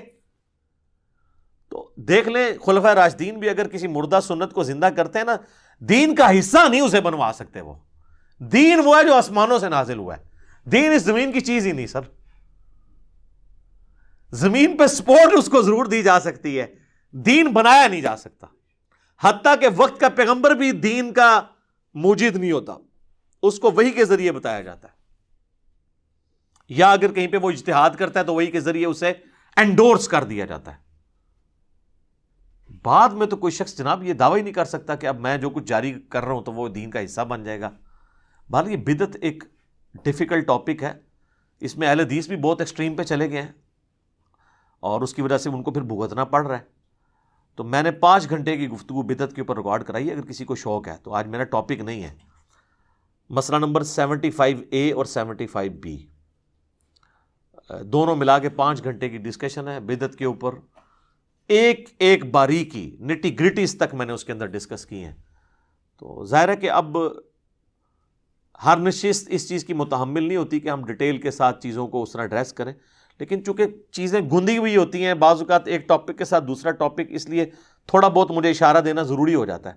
بہرحال آج کی پوری گفتگو کا لب لباب یہ ہے کہ جو شخص مر جائے، مرنے کے بعد آپ نے اس کے لیے نماز جنازہ پڑھنی ہے، یہ اس کے لیے نفع ہے اصالہ ثواب کی فارم میں. اس کے بعد اس کی قبر پہ جا کے دعا کرنی ہے. اس کے بعد جب کبھی بھی قبرستان جانا ہے آپ نے دعا کرنی ہے. اس کے علاوہ آپ گھر بیٹھے ہوئے بھی نماز پڑھتے ہوئے بھی تشہد میں اس کے لیے دعا کرنی ہے آپ نے. یہ دعا ہے. اور یا پھر دوسرا نفع ہے کہ آپ اس کو صدقہ اور خیرات کر کے اللہ کی راہ میں خرچ کر کے اس تک نفع پہنچا سکتے ہیں. یہ 2 ذریعے ہیں جو آپ کی طرف سے اس تک پہنچ سکتے ہیں. باقی یہ قرآن پڑھ کے بخشنا اور اس طریقے سے پہنچانا، اس کی کوئی اصل موجود نہیں ہے. اولاد جو کچھ نیک اعمال کر رہی ہے، چاہے قرآن پڑھ رہی ہے یا نیک اعمال نماز کی شکل میں کر رہی ہے، حج کی شکل میں، وہ آٹومیٹکلی ماں باپ کو ثواب مل جاتا ہے، اس کے لیے بخشنا ضروری نہیں ہوتا. تو اس حوالے سے میں سمجھتا ہوں کہ اہل حدیث مکتب فکر کا جو موقف ہے اصالہ ثواب کے حوالے سے وہ بہت مضبوط ہے کہ یہ ساری کی ساری ایکٹیویٹیز دین میں جو خود سے داخل کی گئی ہیں اسے کنڈیم کیا جائے. باقی جہاں تک ہمارے بریلوی بھائی ہیں، دیوبندی ہیں، شیعہ ہیں، وہ اس معاملے میں بہت آگے جا چکے ہیں. اب ان کو ریورس گیئر لگوانا بھی آلموسٹ مشکل ہو گیا، کیونکہ آپ جو چیز انہوں نے دین سمجھ کے اڈاپٹ کر لی ہوئی ہے، اب آپ اس کے خلاف بولیں گے تو وہ تو سمجھیں گے کہ آپ دین کے خلاف بول رہے ہیں. اور سب سے پہلے وہ لوگ آپ کے خلاف کھڑے ہوں گے جنہوں نے کبھی نماز بھی نہیں پڑھی ہوگی. وہ اس طرح کی ایکٹیویٹیز کو اس طریقے سے مضبوطی سے دین سمجھ کے اڈاپٹ کیے ہوئے ہوں گے، لڑنے مرنے کے لیے تیار ہو جائیں گے. آپ دیکھتے ہیں کہ کئی جنازوں کے اوپر جھگڑا ہو جاتا ہے کہ جی جنازہ کس سے پڑھوانا ہے. ایون اگر وہ اس کے اوریجنل جو ولی ہیں اپنے بیٹے، اگر وہ کتاب و سنت کے منہج پہ آئے ہوئے ہیں اور وہ جنازہ پڑھا کے تو اجتماعی دعا نہیں کراتے، تو ساتھ کے رشتہ دار جو ہے نا 3-4 بندے لے کے سائڈ پہ ہو کے دعا مانگنے شروع کر دیتے ہیں. کون سی آپ دین کی خدمت کر رہے ہیں؟ انتشار پیدا کرنا چاہتے ہیں. ایک آپ نے چیز دین کے اندر خود سے داخل کی ہے، آپ کو کوئی سمجھاتا ہے تو آپ کہتے ہیں جناب یہ دعا کے منکر ہو گئے. اور ان کو پھر پھکی اسی طریقے سے دیا کریں. ہم جب درود شریف کی بات کرتے ہیں، یار اذان کے بعد درود شریف پڑھو، صحیح مسلم کی حدیث ہے جو اذان کا جواب دے درود شریف پڑھے اور الوسیلہ والی دعا مانگے میری شفاعت اس کے لیے حلال ہو جائے گی. تو آپ ضرور پڑھیں اذان کے بعد، اور سپیکر میں پڑھنا ضروری نہیں ہے. اور جب بجلی گئی ہوتی ہے تو پھر پڑھتا بھی کوئی نہیں، کیونکہ کسی کو سنانے کے لیے پڑھ رہے ہوتے ہیں. تو ہم یہ کہتے ہیں کہ وہ کہتے ہیں نہیں پہلے پڑھ لیا بعد میں پڑھ لیا، کیا فرق ہے؟ کوئی درود شریف کا کوئی ٹائم تو نہیں ہے نا جی. تو سر ٹائم نہیں ہے تو ٹھیک ہے، آپ ٹوائلٹ میں جاتے وقت بھی پڑھا کریں، دعائیں چھوڑ دیں. آپ پھر جو چیز جس وقت بتائی گئی ہے اسی وقت آپ نے پڑھنی ہے نا. بخاری اور مسلم دونوں میں حدیث ہے، ایک صحابی کو نبی علیہ السلام نے دعا سکھائی وضو کے بعد. اس میں الفاظ تھے بِنَبِيِّكَ الَّذِي أَرْسَلْتَ، میں ایمان لایا اس پر جو تیرے نبی کے ساتھ نازل ہوا. اس نے جب دعا ریپیٹ کی نا تو پڑھ دیا بِرَسُولِكَ الَّذِي أَرْسَلْتَ، میں ایمان لایا اس پر جو تیرے رسول کے ساتھ نازل ہوا. بہتر الفاظ ہیں. نبی تو تمام انبیاء ہیں، رسول تو صرف 315 ہیں 1,24,000 میں سے کم و بیش. تو نبی علیہ السلام فرمایا تم نے میرے الفاظ کیوں چینج کیے؟ تم وہی پڑھو جو میں نے سکھایا ہے. اس نے نہیں آگے سے آرگومنٹ کیا کہ یا رسول اللہ یہ تو بہتر الفاظ ہیں. ان کو پتا تھا کہ بھئی نبی الاسلام کے الفاظ نہیں چینج کرنے. جامعہ ترمذی میں حدیث ہے, ایک شخص کو چھینک آئی, اس نے کہا الحمدللہ والسلام علی رسول اللہ. تو عبداللہ بن عمر نے کہا میں بھی قائل ہوں الحمدللہ والسلام علی رسول اللہ کہنے کا, لیکن اس موقع پہ نہیں, ویسے تم پڑھو رسول اللہ پر سلام. چھینک پر نبی الاسلام نے ہمیں صرف سکھایا الحمدللہ یا الحمدللہ علی کل حال. یہ 7 درود شریف نہ جوڑو. آج کے دور میں عبداللہ بن عمر ہوتے تو یہ 295C لگواتے اور کہتے کہ جی آپ نے تو درود کے منکر ہیں, آپ کے دل میں بغض ہے درود کا, بغض ہے درود کا. چونکہ ان کو جب تک آپ انہی کی مثالیں نہیں دیں گے نا, ان کو باتیں سمجھ نہیں آئیں گی کہ جو اصول اور مبادی انہوں نے خود کھڑے کیے ہوئے نا, وہی ان کے خلاف جاتے ہیں. اب ربیع الاول شریف کا مہینہ شروع ہو چکا ہے 1442 ہجری, اکتوبر 2020 میں. اب آپ دیکھیں یہ ہمارے ادھر چوک کے اندر وہ بڑا بینر لگ گیا ہے, نثار تیری چہل پہل پہ ہزاروں عیدیں ربیع الاول, سوائے ابلیس کے جہاں میں سبھی تو خوشیاں منا رہے ہیں. تو وہ ابلیس کس کو کہہ رہے ہیں؟ جو ان کے طریقے پہ نہیں منا رہا. ان سے پوچھے یہ آپ کا طریقہ کب شروع ہے؟ تو وہ اعلیٰ حضرت ہی بتاتے ہیں کہ رسول اللہ کی وفات کے 800 سال بعد نبی علیہ السلام کا تو طریقہ یہ تھا جو صحیح مسلم میں ہے کہ آپ پیر کا روزہ رکھا کرتے تھے. پوچھا گیا کیوں رکھتے ہیں؟ فرمایا فیہ ولدت وفیہ انزل علیہ, اس دن میں پیدا ہوا, اس دن مجھ پہ پہلی وحی نازل ہوئی. اور یہ پوری دنیا کا راشن اکٹھا کر کے کھا رہے ہوتے ہیں روزے کی بجائے, اور اس کو نام دیا ہوتا ہے انہوں نے عید کا. اور پھر جب پوچھے کہتے ہیں عید والے دن تے تمہیں پتہ روزہ نہیں ہوتا, تو اے تسی منو پہ دس دے ہو, میں تو تمہیں نبی علیہ السلام کا فرمان دسدا پیا ہاں کہ آپ نے اپنی خوشی جڑی ہے قرآن کی خوشی اور اپنی پیدائش کی خوشی, فیہ ولدت وفیہ انزل علیہ, اس دن میں پیدا ہوا, اس دن مجھ پہ پہلی وحی نازل ہوئی. جشن قرآن اور جشن میلاد تو رسول اللہ نے صلی اللہ علیہ وآلہ وسلم روزہ رکھ کے منایا, اور آپ جو ہے وہ راشن کے ذریعے مناتے ہیں, اور وہ بھی لوگوں سے ہتھیا کے. ادھر تو آپ کو آئیڈیا نہیں ہے, پنڈی میں آپ چلے جائیں گاڑی کے آگے آپ کے آگے کھڑے ہو جاتے ہیں, جب تک آپ کچھ نہ دیں وہ آپ کی گاڑی کو آگے نہیں جانے دیتے. یہ نبی الاسلام نے اپنے صحابہ کی یہ تربیت کی تھی کہ اس طریقے سے میلاد منانا ہے. اب انہوں نے دین کے طور پہ اڈاپٹ کیا ہوا ہے, اور پھر کہتے ہیں دیکھیں نا جی 2 گھر ہیں, ایک کے اندر میلاد ہو رہا ہے کہ نہیں ہو رہا, تو ظاہر ہے کہ جو کر رہا ہے اسی کو خوشی ہے, جو نہیں کر رہا ہے اس کو نہیں خوشی. تو سر پھر اس کی ہم نے دوائی ان کو دی ہے نا کہ سر ربیع الاول میں تو یہی کیس ہے, لیکن ربیع الاول سے 2 مہینے پہلے محرم بھی گزرا ہے. 2 گھر تھے, ایک گھر کے اندر ماتم ہو رہا تھا اور آہو بکا تھا, نوحہ ہو رہا تھا, دوسرے گھر کے اندر جو ہے وہ ٹی وی بھی چل رہا تھا. یہ والا گھر شیعہ کا تھا, یہ بریلویوں کا تھا. تو آپ بتاؤ کہ محبت اہل بیت کس میں ہے؟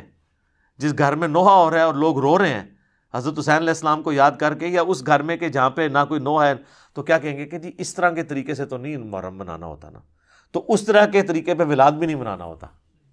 آپ ویسے کنٹرول انوائرمنٹ میں پروگرام کریں, محرم میں بھی کریں, میلاد میں بھی کریں, جلسے کریں, سیرت کے اوپر, سورت کے اوپر, میلاد کے اوپر, ہم بھی کرتے ہیں پروگرام. لیکن یہ جو آپ نے باقی ایکٹیویٹیز پھر اس کو دنیاوی برتھ ڈے کے ساتھ ریلیٹ کر کے, اور یہ ساری کی ساری ایکٹیویٹیز اسی طریقے سے 11ویں شروع کی ہوئی, ابھی تو 11ویں کا مہینہ آنا ہے, اگلا مہینہ جو ہے وہ 11ویں کا آ جانا ہے. اس کے بعد پھر مہینہ آ جاتا ہے جناب معراج النبی کا. تو یہ پورا سال ہی معاملات چلتے رہتے ہیں, ایکٹیویٹیز رہتی ہیں, پورا سال رہتی ہیں. تو ایکٹیویٹیز کے اندر پورے کے پورے دین کو ڈال دینا, اور دین کی اصل سے آپ روگردانی کر لیں.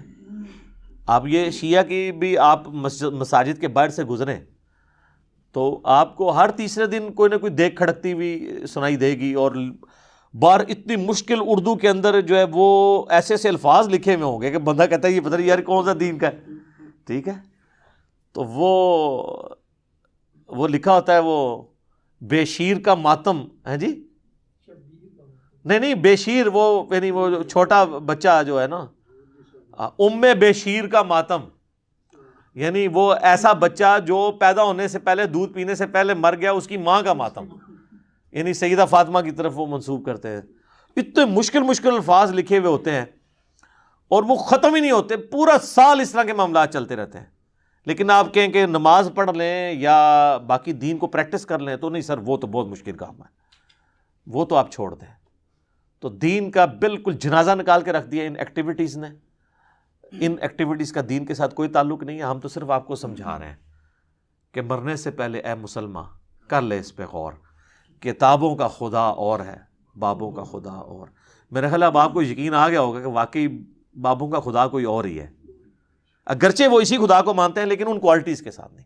کہنے کو تو دین سب کا اسلام ہے، لیکن کتابوں کا جہاں اور ہے، بابوں کا جہاں اور۔ یہ کتابوں کا جو جہاں ہے نا جی، یہ وہ ہے جو آسمان سے دین نازل ہوا ہے، اور بابوں کا جو جہاں ہے وہ ادھر سے ہی خود ہی انہوں نے اپنا جہاں بنایا ہوا ہے، اسی لیے وہ وکرا جہاں ہے، ٹھیک ہے نا جی۔ تو اس کا ایک اپنا ہی جہاں ہوتا ہے، وہ کہتے ہیں اس کا اپنا ایک جہاں ہوتا ہے اور وکرا جہاں ہوتا ہے۔ تو سر آپ دیکھ لیں پھر وکرے جہاں کا کیا رزلٹ نکل رہا ہے۔ ٹھیک ہو گیا جی۔ اللہ تعالیٰ سے دعا ہے جو حق بات میں نے کہی اللہ تعالیٰ ہمارے دلوں میں راسخ فرمائے، اگر جذبات میں میرے منہ سے غلط بات نکل گئی اللہ تعالیٰ ہمارے دلوں سے محو کر دے اور ہمیں معاف بھی فرما دے، ہمیں کتاب و سنت کی تعلیمات پر عمل کر کے دوسرے بھائیوں تک پہنچانے کی توفیق عطا فرمائے۔ سبحانک اللہم وبحمدک، اشہد ان لا الہ الا انت، استغفرک واتوب الیک، وما علینا الا البلاغ المبین۔ جزاکم اللہ خیرا۔